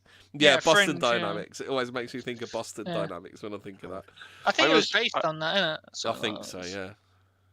I was mowing the lawn and a bee landed in front of me, and I had so much momentum that I actually went over the bee, and it went into the lawnmower, and it got cut to bits. Murderer. There were bits of yellow. Yeah, Bits of yellow flew out of the lawnmower. So they've come up with a tiny robot bee that can do the job instead. Weighing less than a gram, these micro aerial vehicles, MAVs, obviously, can take the place of bees in vertical farms, as their design has significantly improved the flight precision and agility compared to previous types of insect scale MAVs. They have better wing flexibility, enabling faster manoeuvres, increased endurance and a longer lifespan. The amount of flight we demonstrated in this paper is probably longer than the entire amount of flight our field has been able to accumulate with these robotic insects, said lead researcher Kevin Chen. With the improved lifespan and precision of this robot, we're getting closer to some very exciting applications, like assisted pollination. This is getting fucking weird, isn't it? Yeah, but why would you want to do this? Because so they can kill the bees Exactly. off. Yeah, so you can kill the bees off and just carry on. So Why not? what if it's a case of the bees are dying because of various things? Maybe it's 5G, maybe it's chemtrails. Yeah. So they need a system that can replace the bees. You remember the episode of bees we did, Hobbit? That was pretty fascinating, wasn't it? But the what about bees? Sorry. We did an episode about bees, didn't we? Yeah. Well, I mean, according to like every known theory of aerodynamics, because there's multiple competing theories, the bumblebee should not be able to fly. Yeah. But you see, God's aerodynamics it isn't in fitting with our aerodynamics. Yeah. So, yeah. Well, also, like, no, they're very I think gravity affects them less because they're smaller, don't they? Yeah, but the fact is, if you look at how fat their body and how small their wings are, they shouldn't be able to fly. And yet, if you were to scale it up as like a helicopter or something, it wouldn't be able to pick itself on the ground. Yeah. No, it's like even at the size it is, it wouldn't be able to fly. And yet, in spite of like all the people saying this stuff, we know it does because we've seen it fly. Yeah. Yeah. Well, I've learned Dolphin in recently a that you bathtub. shouldn't really believe your lying eyes, should you? Yeah. I remember the one you did on chemsex as well. Yeah, that was a seminal episode. That was quite brutal. Did we redo chemsex, or was it that old?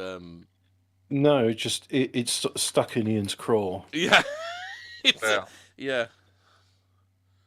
No, it's just the story of the guy who was getting bummed and he had enough, but they wouldn't stop. He tried to break free, but they wouldn't let him go. That one. Oh shit! Have you seen this? Yeah, it was. Did anybody catch this one? So, in a video that went viral on social media last May, two factory workers can be seen conversing while near a humanoid robot held upright by a small crane.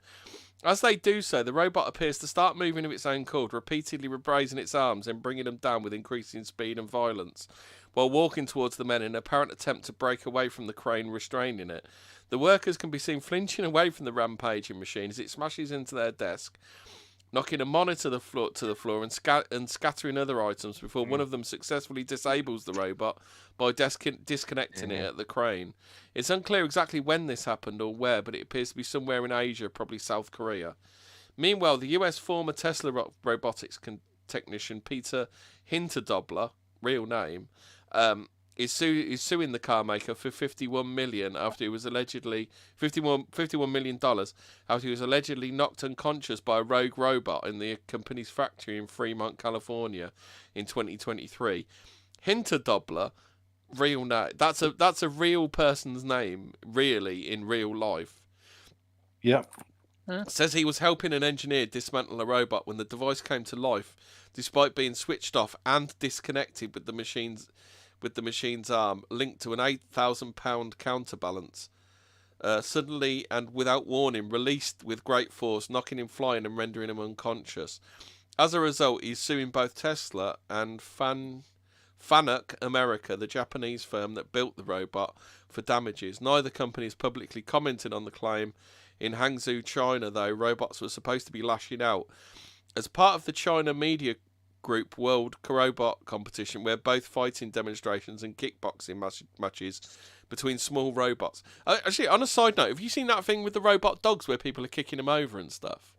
And they just keep getting up? That is creepy and wrong. Are you sure it's not AI? No, they've been around for ages now. Yeah. Like 2012 and shit, like even long before that, actually, 2008 or something. Robot dogs were the first one to do because they were easier, weren't they? Yeah. It's not bipedal, but bipedalism is quite the balancing act. Yeah. It's like you don't realise how complex the human body is, do you? Until you try and recreate it. Yeah, there's not many other bipedal creatures. So, developed by Unitary Robotics, claimed to be the world's first combat sports event between humanoid robots. The competition also featured athletics, football, and dance competitions. I wonder if it was better than that woman at the Olympics. Oh dear, that was an embarrassment.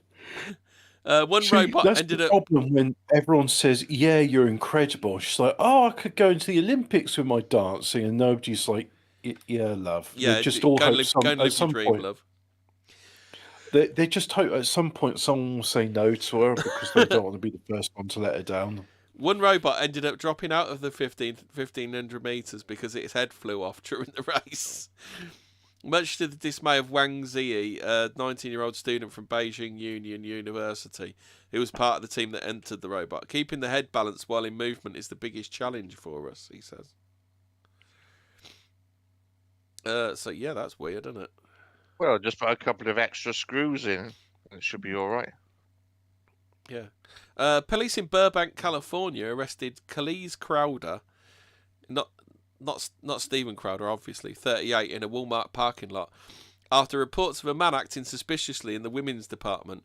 CCTV showed Crowder crouched behind a woman and engaging in lewd behaviour by inappropriately sniffing her buttocks. Crowder Is there an appropriate way to sniff a woman's buttocks? Well, if there is, it's not that way. Crowder was on parole for a string of similar offences, including intrusively sniffing a woman in a Barnes & Noble bookshop, which had earned him the nickname of the Glendale butt sniffer and placed on the sex offenders register. He wants to be known as the Glendale butt sniffer. Oh dear. Got a bit of a Purple-Aki vibe about it. Oh, speaking of Purple-Aki vibes, you got a 75-year-old homeowner in Carrigrahane, County Cork, Ireland, was disconcerted to hear a blast of loud music from somewhere in his house. Investigating, he found a complete stranger, Trevor Morey, 38, in his bathroom, sitting on the closed toilet lid, listening to a religious ceremony on his phone. Asked why he was there, Morey replied, "God sent me," then resumed listening to the ceremony until the Gardaí were called by the homeowner and arrested him.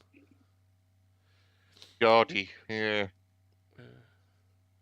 Oh, did you know the FDA issued a warning and recalled several batches of the Celsius Astro Vibe Blue Raz energy drink after cans were found to be full of vodka instead of caffeine-infused fizz? This came about when the supplier accidentally shipped Celsius cans to High Noon, a vodka seltzer company, who duly filled them with alcohol and sent them out in their beach variety packs. Sounds all right. Beach variety, Yeah. That'd be like sort of Coca-Cola. It's like, oops, we've accidentally put real cocaine in this Coca-Cola. How about this one then? Bradford Blackmon, Mississippi state senator, has put a bill to the state legislature outlining a contraception begins at erection act. It proposes that discharge of genetic material without the intent to fertilise an embryo should be illegal, with fines of up to 10 grand for offences. Black Mom came up with a bill to highlight the fact that reproductive legislation is extremely unbalanced and predominantly targets women. Well, that's going to target men as well, isn't it? In other words, bitter old spinster wants to punish men even more. More news at 10. Yeah, I've got no idea. Bradford Blackmon could be male or female. You can do other stuff. You don't have, there's other stuff you can do. So don't. You can get round the problem. Yeah. Well, what else is in the old FT?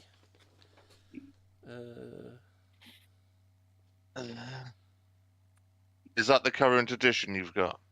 It'll probably be the March January. edition now, won't it? January, I think it is. Oh no, I would think next one's February, isn't it? Like, this is January's. Well, no, they tend to be a month ahead though. So when you're in February, I've got current February as well, but I'm reading from January's. £5.40 now. Yeah. Fuck me. I know. That's why I go into W.H. Smith, flick through it, and if there's nothing in there that really interests me, I don't buy it. That's why. Do you get anybody in the shop saying, "Hey, this no library, you buy or get out"? You do, but I just say, "Well, fuck yourself. Do what I want." Oh shit! So. How about this one? A resident of San Jose, California, was refused by a constant deluge of large parcels being delivered to her house. Each contained a foam cushion with an ill-fitting plastic seat cover, none of which she had ordered.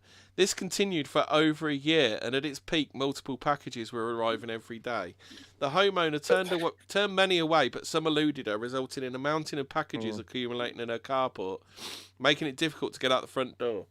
The source was eventually traced. At the time, people kept sending packages of hamster bedding and ice cubes to Cobra's apartment. And pile cushions. This is they should funnier. have sent him potatoes. Because if they sent him potatoes, they'd have gone off.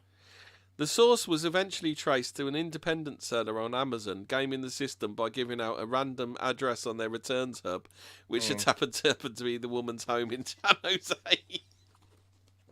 Oh, so it's literally all the returns were going to her house. So they listed her address as their returns hub because they just didn't fucking want them back. Yeah. It's a bit like the Weatherspoon game. Oh, what, where you send food to people's table? Yeah. Where you send food to people. You go online, tell people what table you're at and where you are, and then they'll send you peas. They tend to buy peas, lots of peas, go into your table. Oh, here's an interesting one for you, Hobbit. Got a question for you lot. So see if you can guess.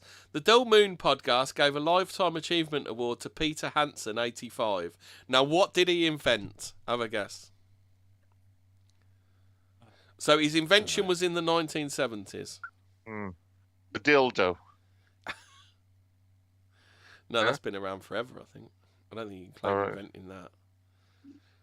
Anybody? No, Jill Dando invented it. Hobbit? No, go on. What was it? Fraser? No one's guessing. He invented the smell of gas in the 1970s. Natural gas does not have a smell, blah, blah, blah, which we all know. Hansen described the smell as being inspired by bad eggs and flatulence. So there you go. So now you know. Peter Hansen, 85, invented it. It was odorless. Yeah. That smell is entirely... The smell of gas is entirely artificial. But surely it's been around since before the 70s. The smell hasn't, no. Strange. Old people's houses tended to smell of it. Yeah, it's like anyway. people think they can be gassed by gas. It's not the gas; it's the fucking explosion. It's the it's the explosions that is the reason you should be worried about gas. So, but what if you put your head in a gas cooker and switch it on? Isn't that a good way to? Isn't it? I don't know. I don't know how it works. You displace the air. I don't know. I don't know. You're a science type, Hobbit. How does it work? What, the asphyxiation? Yeah. You don't. Asphyxiation is when you You can asphyxiate. The only way you asphyxiate from gas is like. It means lack of oxygen. It's unburnt gas, isn't it? Or partially burnt gas, isn't it? That gives off CO2, doesn't it? Well, I mean, if you had burnt gas, then you've burnt the oxygen in a place. So. Yeah. But asphyxiation was what Michael Hutchins was doing, isn't it? Well, he was wanking well. Strangulation and asphyxiation are two different things. Strangle-wank. No, strangling it compresses the carotid artery. He was really choking his chicken, wasn't he? Yeah. But if you don't breathe anymore, it's more pleasurable. It's not breathing at the point of ejaculation, isn't it? Don't breathe. Yeah, don't breathe. At no point when I can tell you just, I don't know anybody who goes like, oh yeah, I'm going to hold my breath now. It's like, no, that's the point where you're breathing harder and heavier than most people breathe in their life. Yeah. Yeah. Before you fire it across the room. Yeah. Or across the car park, as Stan Collymore would go. Stan Collymore. Mm. Anybody else got any news they want to go over? We did have a topic. A little interesting bit about King Arthur. So let me bring it up for you.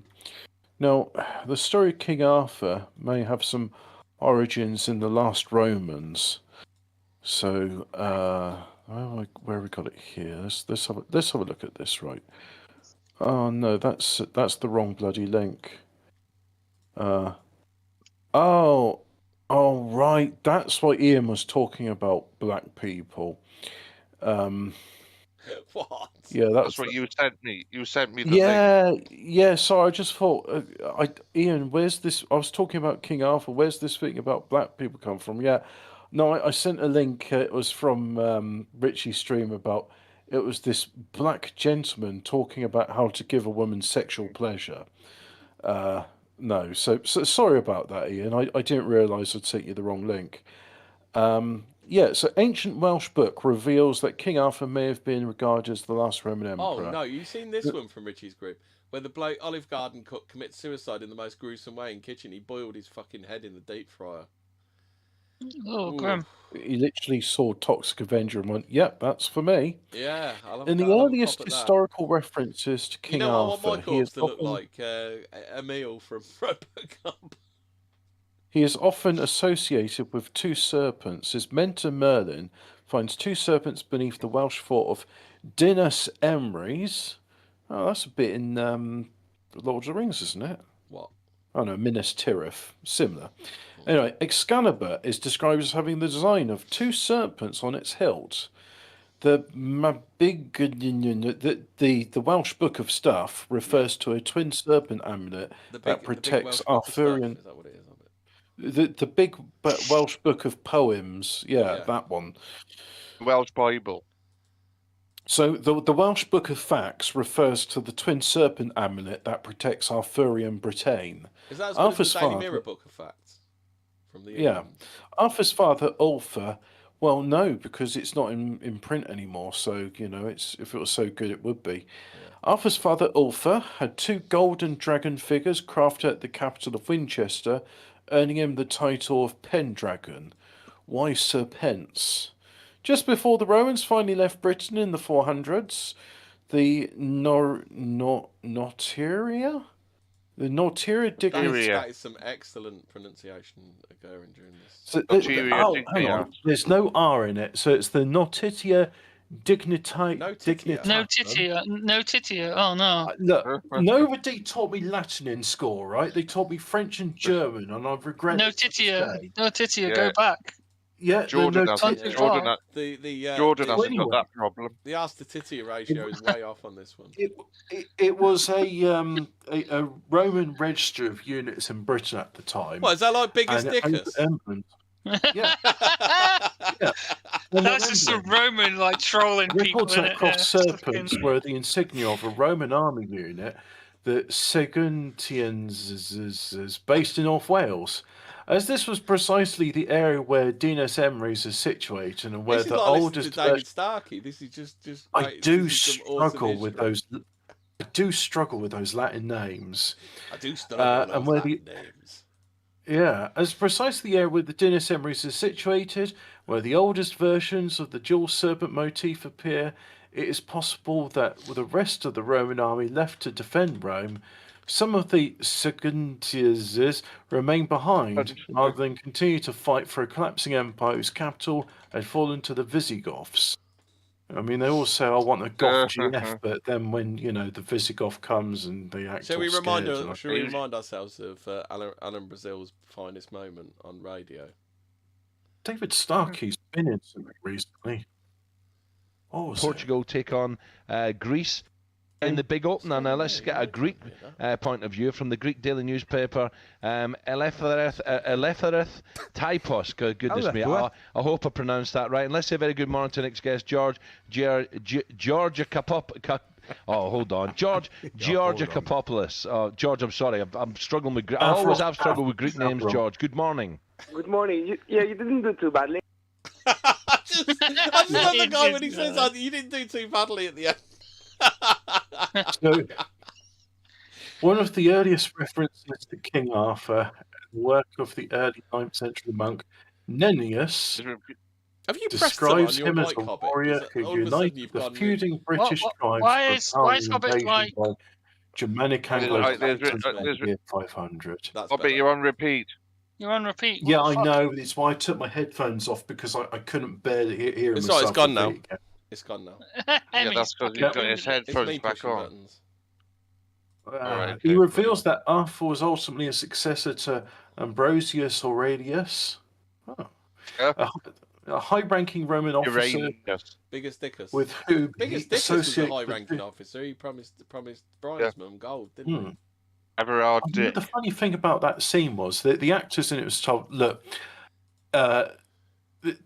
what he's going to do is he's going to try his best to make you laugh, but under no circumstances are you to laugh in this scene. Yeah, I heard that recently. I didn't think that makes it so much more funny when you know the context, doesn't it? Yeah, he just. You could generally see this trying to fight to maintain a stiff upper lip, and he's just being prodded over and over. And as soon as he bursts out laughing, it's like, right, send him away to be crucified. Throw him to the floor, waffly. Follow him to the lions. So rank officer, Ambrosius, it seems, may have been the leader. What is it with Biggest Dickus comes at the end, doesn't he? Has he got a stutter or has he got a lisp? I can't remember. Yeah, because Biggest Dickus is when they ask for Simon the Sadducee Strangler to be released, don't they? Willie Squire. So in conclusion, there was another monk called Gildas. He relates events on how Ambrosius defeated the Anglo-Saxons against the odds, and it sort of goes on to say that Arthur defeated numerous invasions by the Anglo-Saxons, but we know our history. Just the Anglo-Saxons come in, so it's stuff. So are they saying kind of he was killed he was killed by the Romans and not the kind of they're sort of saying that this Roman bloke is King Arthur, and Arthur's kingdom was established, and they're saying that like in Aberystwyth, Arthur is described as emperor. Perhaps the last Roman legion proclaimed him emperor when the Western Roman Empire finally collapsed in the mainland Europe in the late 5th century, Anno Domini. And so that's in the Black history is a bit different to the way we think of it as then. So the Romans remained until the collapse, because we were kind of led to believe that they kind of withdrew. Maybe the collapse led to the withdrawing.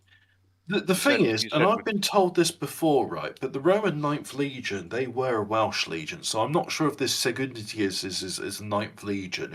It'd be nice if the ones that disappeared in Scotland, where they went up to Scotland and disappeared, and where they reckon they were wrecked by the Picts. The funny thing is, you see, is that if that's the Welsh Legion, they eventually end up in the Mississippi because there's Roman forts there, there's Roman coins there. And the Dancers with Listerine describe these red-headed giants with red beards, and they language they were describing is Welsh. So I find that, and on one hand you say, oh yeah, that's a tall tale, and how do they know it's Welsh? But the thing which I always sort of relate back to that is like, well, look, even in times of antiquity, the Phoenicians were trading copper coins, who, when you do an assay on them, because these coins still exist, by the way, the coins are Michigan copper. Now, Michigan copper is known for, I say it's 95% pure, it's 98% pure copper, and it's got other elements in it. It's very easy to identify it. And the fact is, these Phoenician coins are an exact match. So somehow the Phoenicians were there.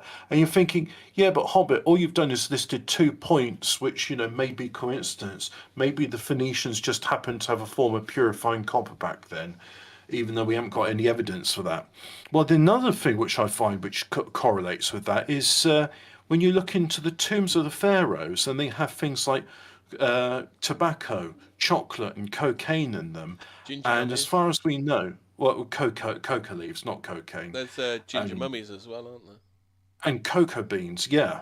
When they reconstitute the mummies, they look like European people because, Plato and Herodotus say they are originally from Atlantis, and they were refugees, came to Egypt. So how would these Egyptians have artifacts from the New World if they weren't in communication with it? So, I mean, stuff was happening long before Christopher Columbus, or who is that guy? Leif Erikson. Harold Hardrada? Leif Erikson? Oh, no, Leif Erikson, yeah. Hardrada's a different guy. Okay. Yeah. Yeah, but, because there's Viking long barrows in Newfoundland, and so what's people the weird will... way that the Canadians pronounce it? Newfoundland. They say Newfoundland? I can't remember how they say it, Well, but they say it in a really weird manner, don't they? Look, it's 3 words, right? It's Newfoundland. So they're... you could say Newfoundland? Newfoundland? Something like, I know they say it in a really weird manner. I can't remember how they say it, though. The only thing I find very interesting about the Newfoundlanders is they sound Scottish, even though they are descended from Irish ancestry. It's called, but then again, there's that place in there's Nova Scotia, isn't there? Which is New Scotland. I say it's odd that the Newfoundlanders sound like Scots when they're Irish. There was that thing, was it 500 years ago, where the Irish were displaced by the Scots, and that's why Northern Ireland and that's the Hibernian. Southern Ireland. Is that the Hibernian question? Well, it was it Cromwell something? He was like ethnically cleansing Irish and putting Scots there. I think it's the other way around, isn't it? Don't people argue that Scotland's just Irish people? Oh, what were you talking about the Picts, which happened millennia before? I'm not sure from what period. Right, there's a Hibernian question. I don't know what that is. I've heard it said, but I've never really. The Hibernian because conspiracy there was or the Irish question. The Hibernians did colonise Scotland and displace the Picts, and then 500 years ago, the Scots were forcibly settled into Northern Ireland. So there's something called the Ancient Order of Hibernians. Members must be male, Catholic, and either born in Ireland or of Irish descent. It's the largest membership in the United States, but it was founded in New York City in 1836. So that's not what I'm asking.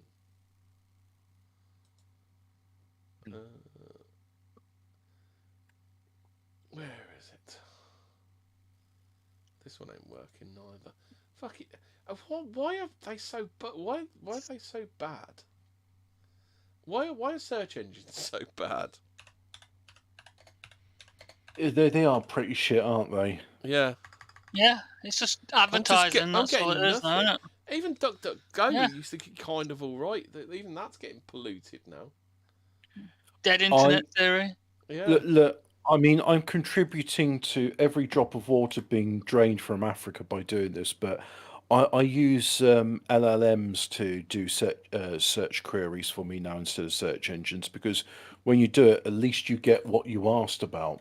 Okay, this is as close as I can get. This is from Merriam-Webster. Defines Hibernian is of relating to or characteristic of Ireland or the Irish. Because there's that Scottish football team, Hibernian, isn't there? Yeah, Hibs, and then also you've got like Celtic and Rangers, and you've got all of that stuff. I think that's kind of what the Hibernian question is.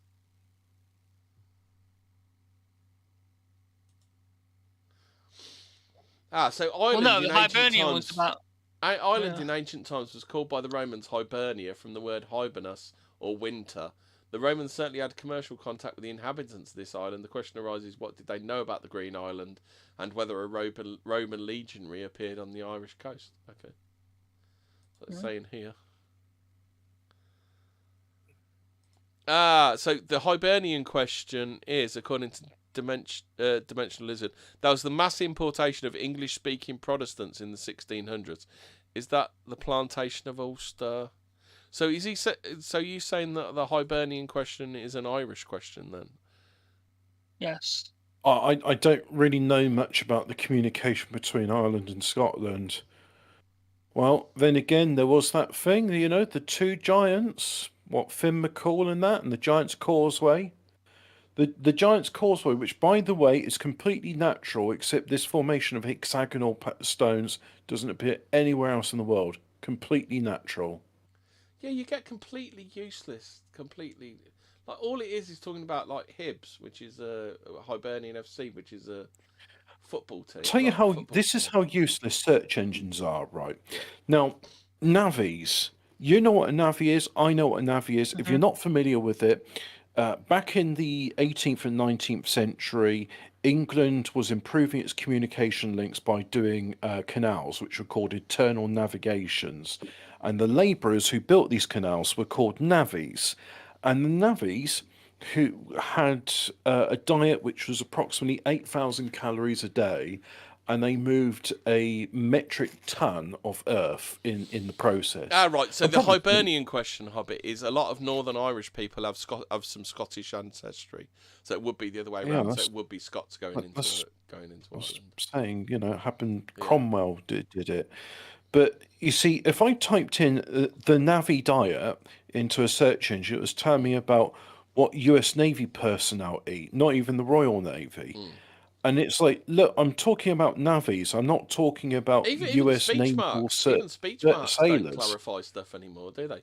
It used to be. But then I put the same search query into an LLM, and it exactly says, "Oh yeah, I know what a navy is, and here you go. Here's all the beef and the bread and the 8 to 10 pints of beer a day." Are they trying to shove us onto LLMs or something?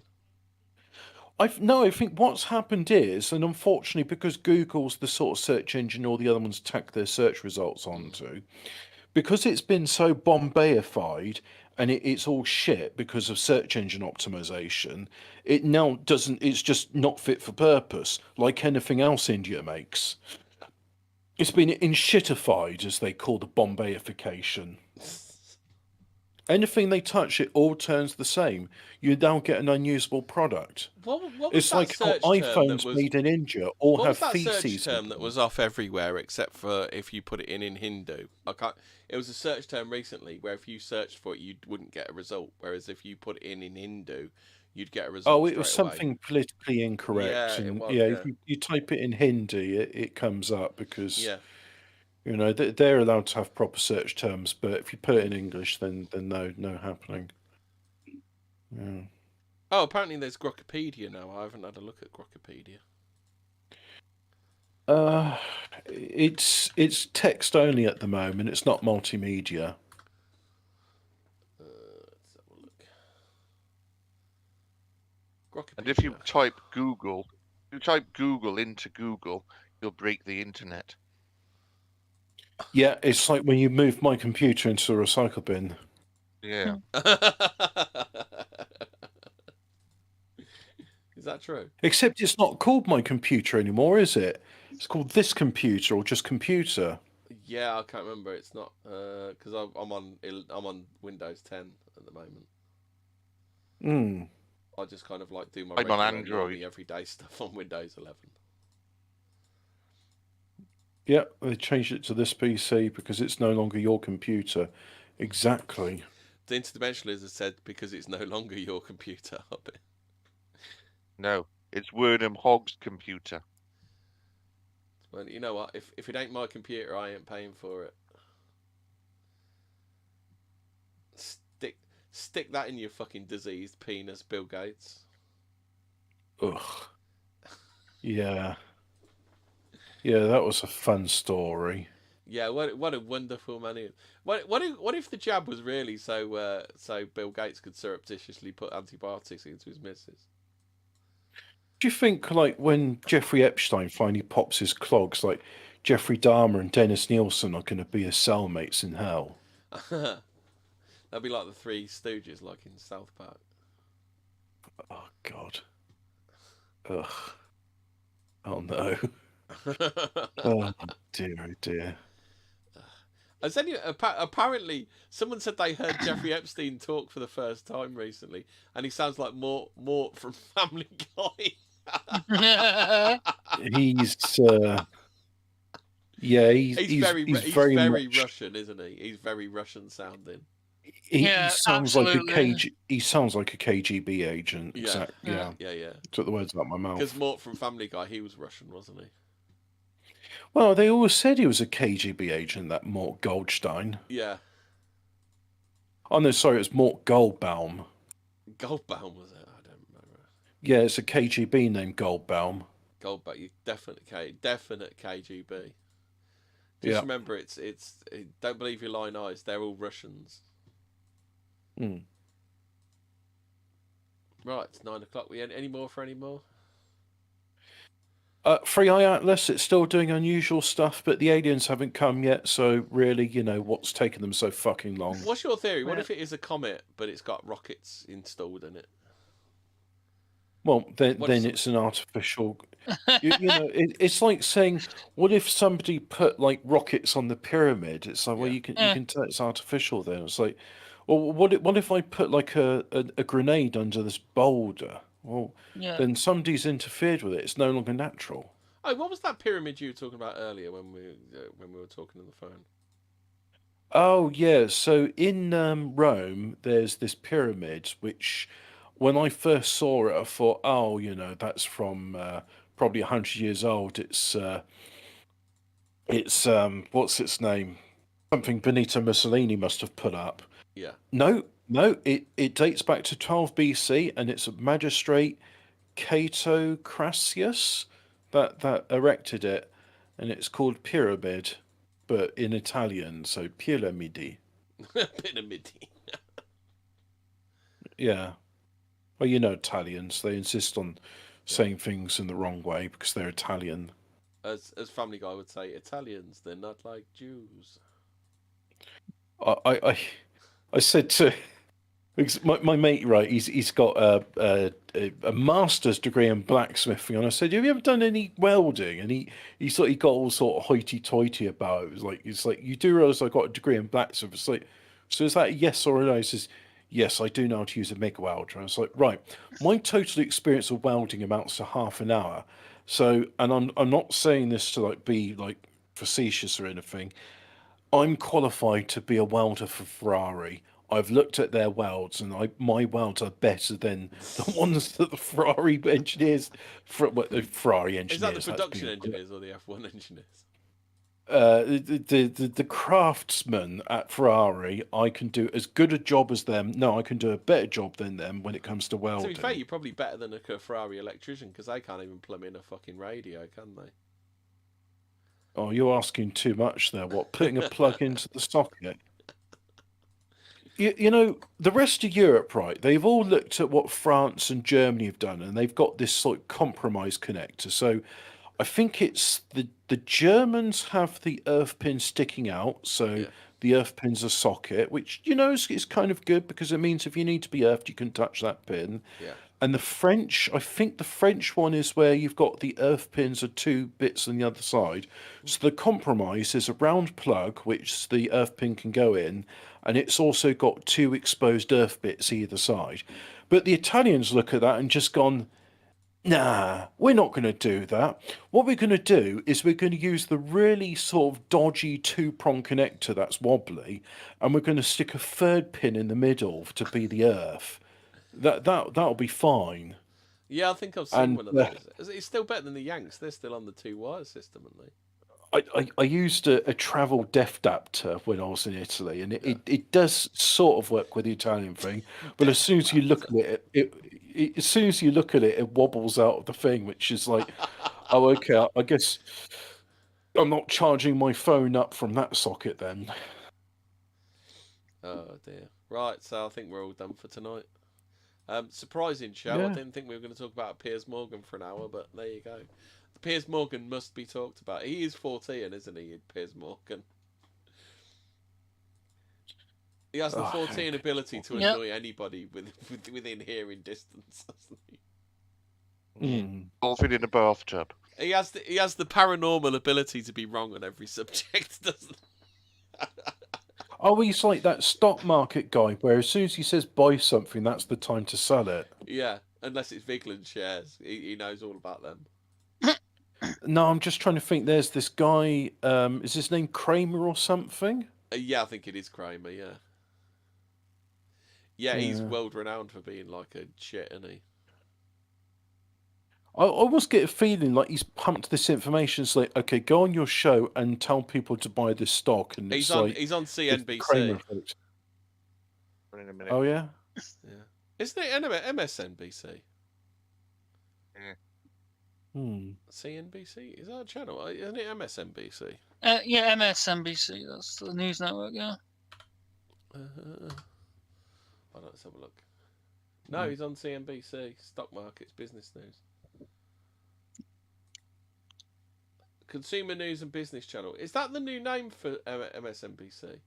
It got MSNBC No, I don't sold think off so. and renamed, didn't it? Oh, I don't know. Interdimensional Lizard says there's an inverse Kramer ETF fund that just does the opposite of what he recommends. How's it doing?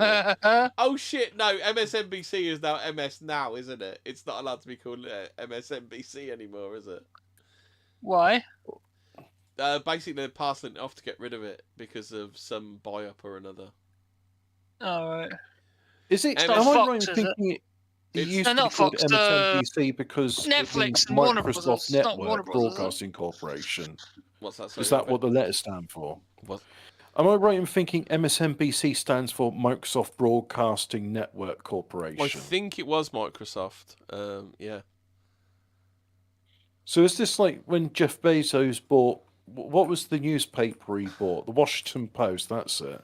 Yeah. What do they call it? They call it the Amazon Post then. Well, yeah, that's it. I'm just sort of thinking, oh, we got a similar thing with what do you call it, with Twitter. That's Elon Musk's Voice of Reason publication.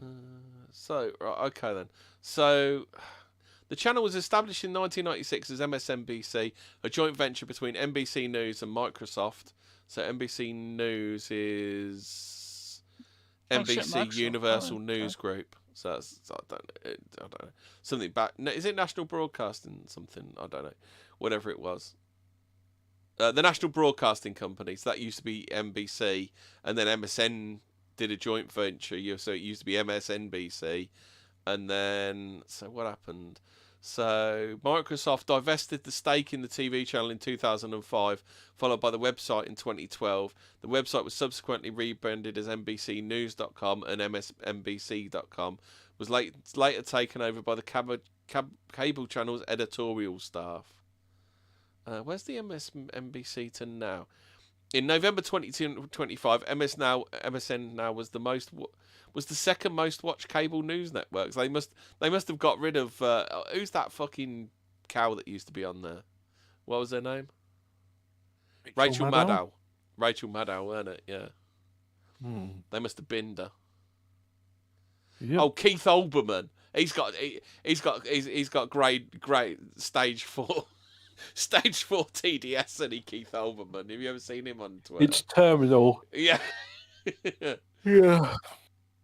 It's unfortunate, really, but there you have it. It's crazy, isn't it? It's just like he's the president. You just fucking get used to it. Oh, let's see what MSNBC controversies. I can't be bothered to read that. I don't care anyway. Sarah Palin. What happened to Sarah Palin? I think she retired, didn't she? Did she get like brain damage? No, is that another one? Dead. I don't know. Personal life. What is? Her husband Todd Palin filed for divorce on August 29th, 2019, citing incompatibility of temperament. Oh dear, that's a fucking oof. Mm. Todd Palin worked for BP, so obviously he paid for a political career just to get her out of the house, wasn't it? Yeah. So prior to this is quite funny. So she got the lowest vote of confidence from a running mate since George Bush chose Dan Quayle. And do you remember some of Dan Quayle's highlights? No. I remember saying about read my lips. No, Dan Quayle. Hold on, Dan Quayle. I just got.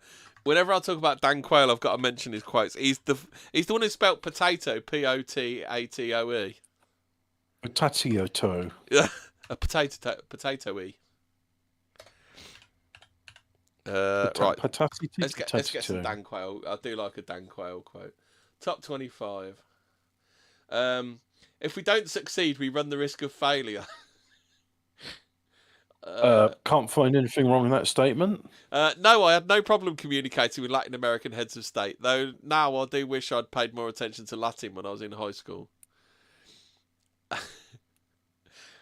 What a terrible thing it is to have lost one's mind, or to not have a mind at all. How true that is. Yes. Unfortunately, the people of Louisiana are not racists. Did you know that the French have no word for entrepreneur? Yeah. The people at Hobbit, did you know people are not homeless if they're sleeping in the streets of their own hometowns? Mm. Yeah. I deserve respect for the things I did not do. It must be true, right? Yes, I deserve respect for the things I did not do. The Holocaust was an obscene period in our nation's history. I mean, this century's history, but we all lived in this century. I didn't live in this century. What did he mean? What did Dan Quayle mean by this? I used to smoke marijuana, but that was when I was in college before it was a drug. Dan Quayle's a fucking legend. You know that propaganda saying that marijuana causes irreversible brain damage? Yeah. Case in point, Dan Quayle. If you can remember this bloke polled better than Sarah Palin for running mates. It's time for the human race to enter the solar system, Hobbit. I mean, they're all taking the piss out of her. Do you remember that cheesy film Iron Sky? Yeah. Yes. Yeah, the president. That president was supposed to be her, wasn't it? Yeah, it was Sarah Palin was the president of the world or something. I've made good judgments in the past. I've made good judgments in the future. Yeah. This is how do you know? This is he knows. He has made them. I don't know. Maybe he's what's the Christian sect that believe everything's like happened already, or it's like basically we don't have any choice. Like everything's laying out. Right.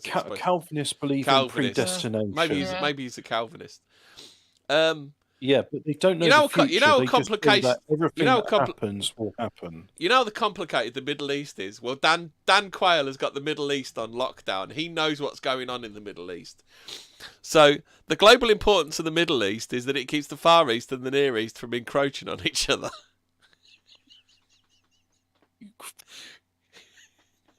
Just think if George Bush Senior had choked on a pretzel like his son, Dan Quayle could have been president of the United States. No, look, I'm not saying this is Dan Quayle quote, but I'm going to say a Dan Quayle quote.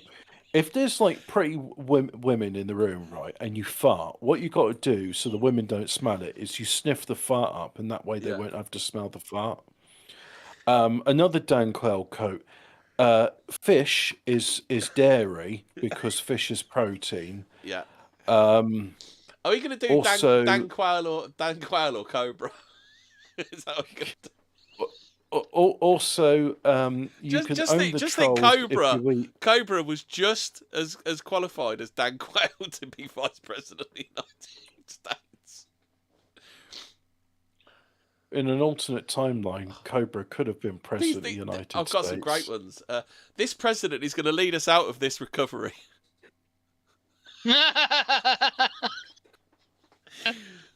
I love California. I practically grew up in Phoenix. My favourite George Bushism was, "Our enemies never stop of thinking of ways to hurt Americans, and neither do we." Neither do we. I was known as chief grave robber of my state. What the fuck? I don't even know what he was trying to say, let alone what he actually said. Now, I would like to think Dan Quayle was just like, "Hey guys, I'm going to do a bet to see what the most outrageous shit is that I can say in the singles, and on national TV." Can you imagine this rousing speech, Hobbit? "My friends, no matter how rough the road may be, we can and we will never, never surrender to what is right." Fuck me. I get the feeling Dan Quayle had to get out of politics because if he'd been in the same room with Jerry Nadler when he shit himself, Dan Quayle would have just been like, he would have tried to do something that was even more outrageous. Republicans have been accused of abandoning the poor. It's the other way around. They never vote for us.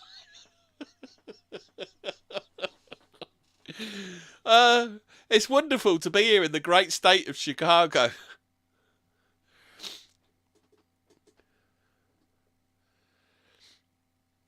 Our party has been accused of fooling the public by calling tax increases revenue enhancement. Not so. No one was fooled. Hobbit, if you've got one word that sums up probably the responsibility of any vice president, do you know what that one word is? I shit myself. It's to be prepared. Yes. I'm glad we're both using 3 words when one will do.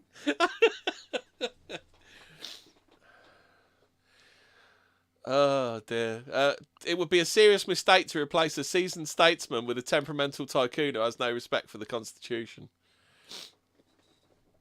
Was he referring to Ross Perlman or no? Ross what Perot, was his is name? Yeah, Ross Perot. Yeah. Republicans understand the importance of bondage between a mother and child. Is that what we call a Freudian slip? Is that an Epsteinian slip? Is it? So Interdimensional Lizard says his favourite political quote was from Bush Jr. "I call upon whole nations to do everything they can to stop these terrorist killers. Now watch this drive." I assume this was from a golf course. Yeah. Do you not remember that one? I remember the one of our enemies never stop thinking of ways to harm Americans, and neither do we. Hobbit, are you ready for? Are you ready for some stone cold financial advice now, Hobbit? Bank failures. Do you know why bank failures are caused? Because bank failures are caused by depositors who don't deposit enough money to cover losses due to mismanagement. Uh-huh. Do you want any more, or have you had enough, Dan Quayle? Look, I had a headache before the show was going on, and now I can feel my brain pouring out from my ears. Fucking hell, there are 8 pages of Dan Quayleisms. I'm surprised you said that much stuff. One final word from Dan Quayle. It's a question of whether we're going to go forward into the future or past into the back. You must have this must have been deliberate. This had to have a script or something. I don't know. This is like when Cobra said, "Oh, women that want a man with a 6 celery salary." That's the thing. I can't even do Cobra quotes. It was 6 salary figure. Oh God. It would be bad for the economy if we have another Jimmy Carter grain embargo, Jimmy Carter grain embargo, Jimmy Carter grain embargo. I don't even. The thing is with Dan Quayle is you don't even know what he's trying to say, let alone what he's actually saying, do you? I think it, like you reading them out makes them even more incomprehensible because you're saying them without the, the stroking out and stuff. The best thing about rainforests is they never suffer from drought. Well, Probably, actually, yeah. Yeah, why not? That's the best thing about him. Dan Quayle was truly the orator of our time. Yep. And just remember that man there. That man there polled better than Sarah Palin. I mean, what was Sarah Palin's major faux pas? That she had a cracking pair of tits or something. Yeah. And she was pro-gun. So, we can't vote for her. She's, she's not an ugly munter like Nancy Pelosi, or highly intelligent like Dan Quayle, or Hillary Clinton. So a Gallup poll found the majority of voters were unfamiliar with Sarah Palin. During her campaign to become vice president, 39% said Palin. Prize pheasant. Yeah. 39... Okay, Dan Quayle. 39%. Dan Quayle just dropped my IQ reading Dan Quayle. The worst thing about reading Dan Quayle is you start to embody him. No, never go full Dan Quayle. So basically, Joke's on you, was only pretending to be Dan Quayle. Yeah. And don't forget, she was McCain's running mate. Like, what a fucking ticket that was, wasn't it? Yeah. Oh, dear. Surely Dan Quayle would have done a better run at president than them two, wouldn't he? I'm guessing with the politicians, it's like the thicker they are, the easier they are to manage. Yeah. Mm-hmm. Let's face it, it's not them making the decisions, are they? W was supposed to be a complete and utter waste of skin when he was at university, wasn't he? Because he just kept getting brought home because he was coked and fucking coked and boozed out of his mind. Like, I don't think he learnt a thing when he was at university. I mean, look, I don't think this is too much of a conspiracy theory, but if you look at interviews of him in the 1990s, he's sharp. He's able to quickly refute people's arguments, and that's why I think part of it is an act, but the other bit is it could be just dementia caused by too many drugs. Mm.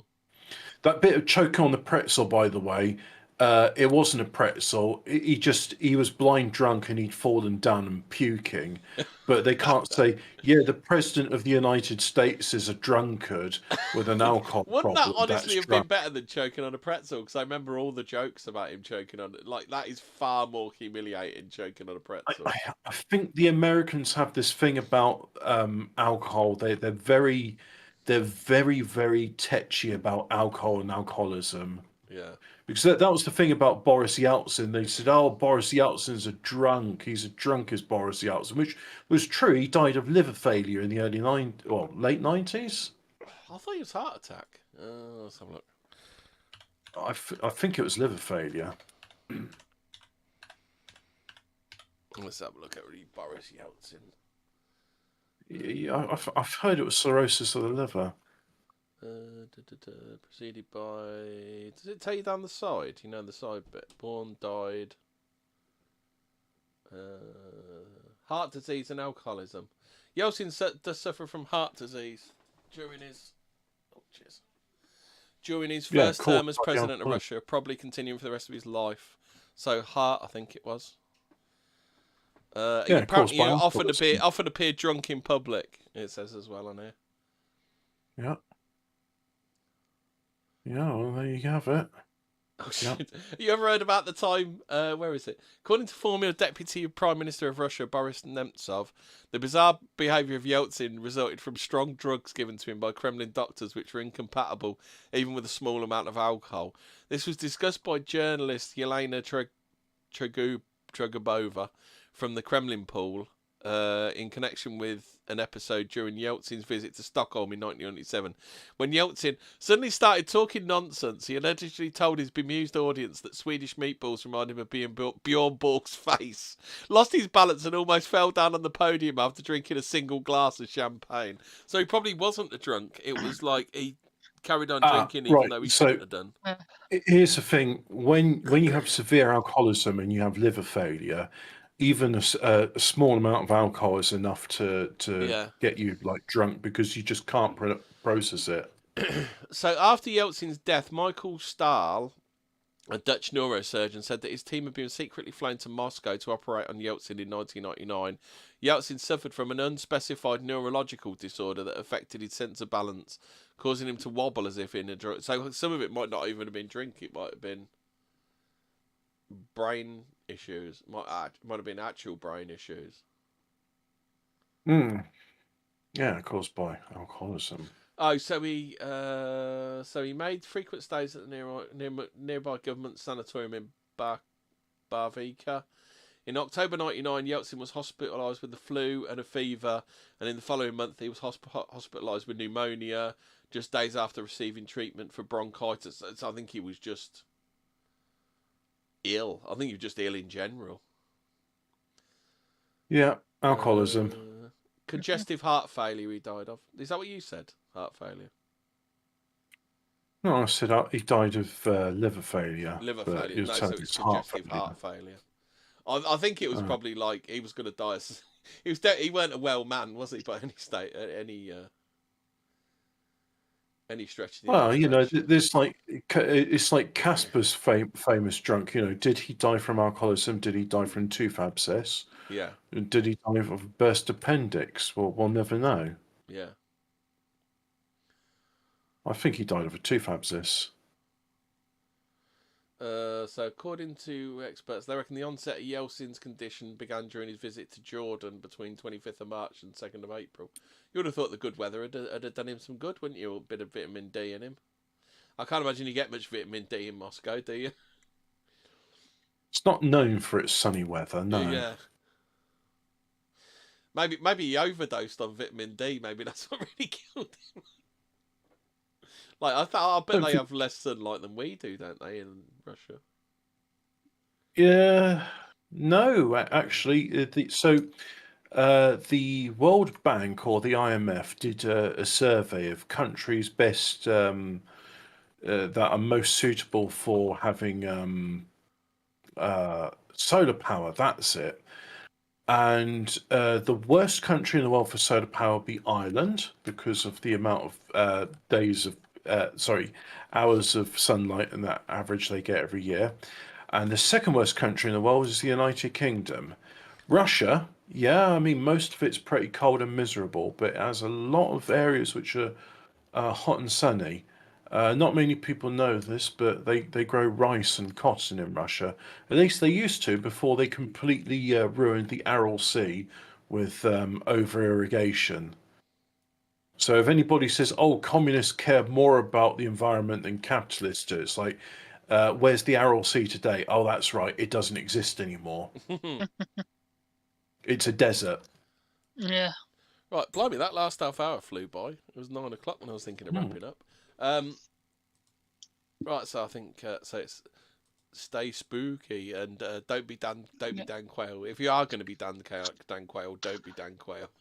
If you are going to be Dan Quayle, make sure that you're at a dinner soiree with Piers Morgan and you're trying to outdone one another. Yeah. Good night, people. Stay spooky.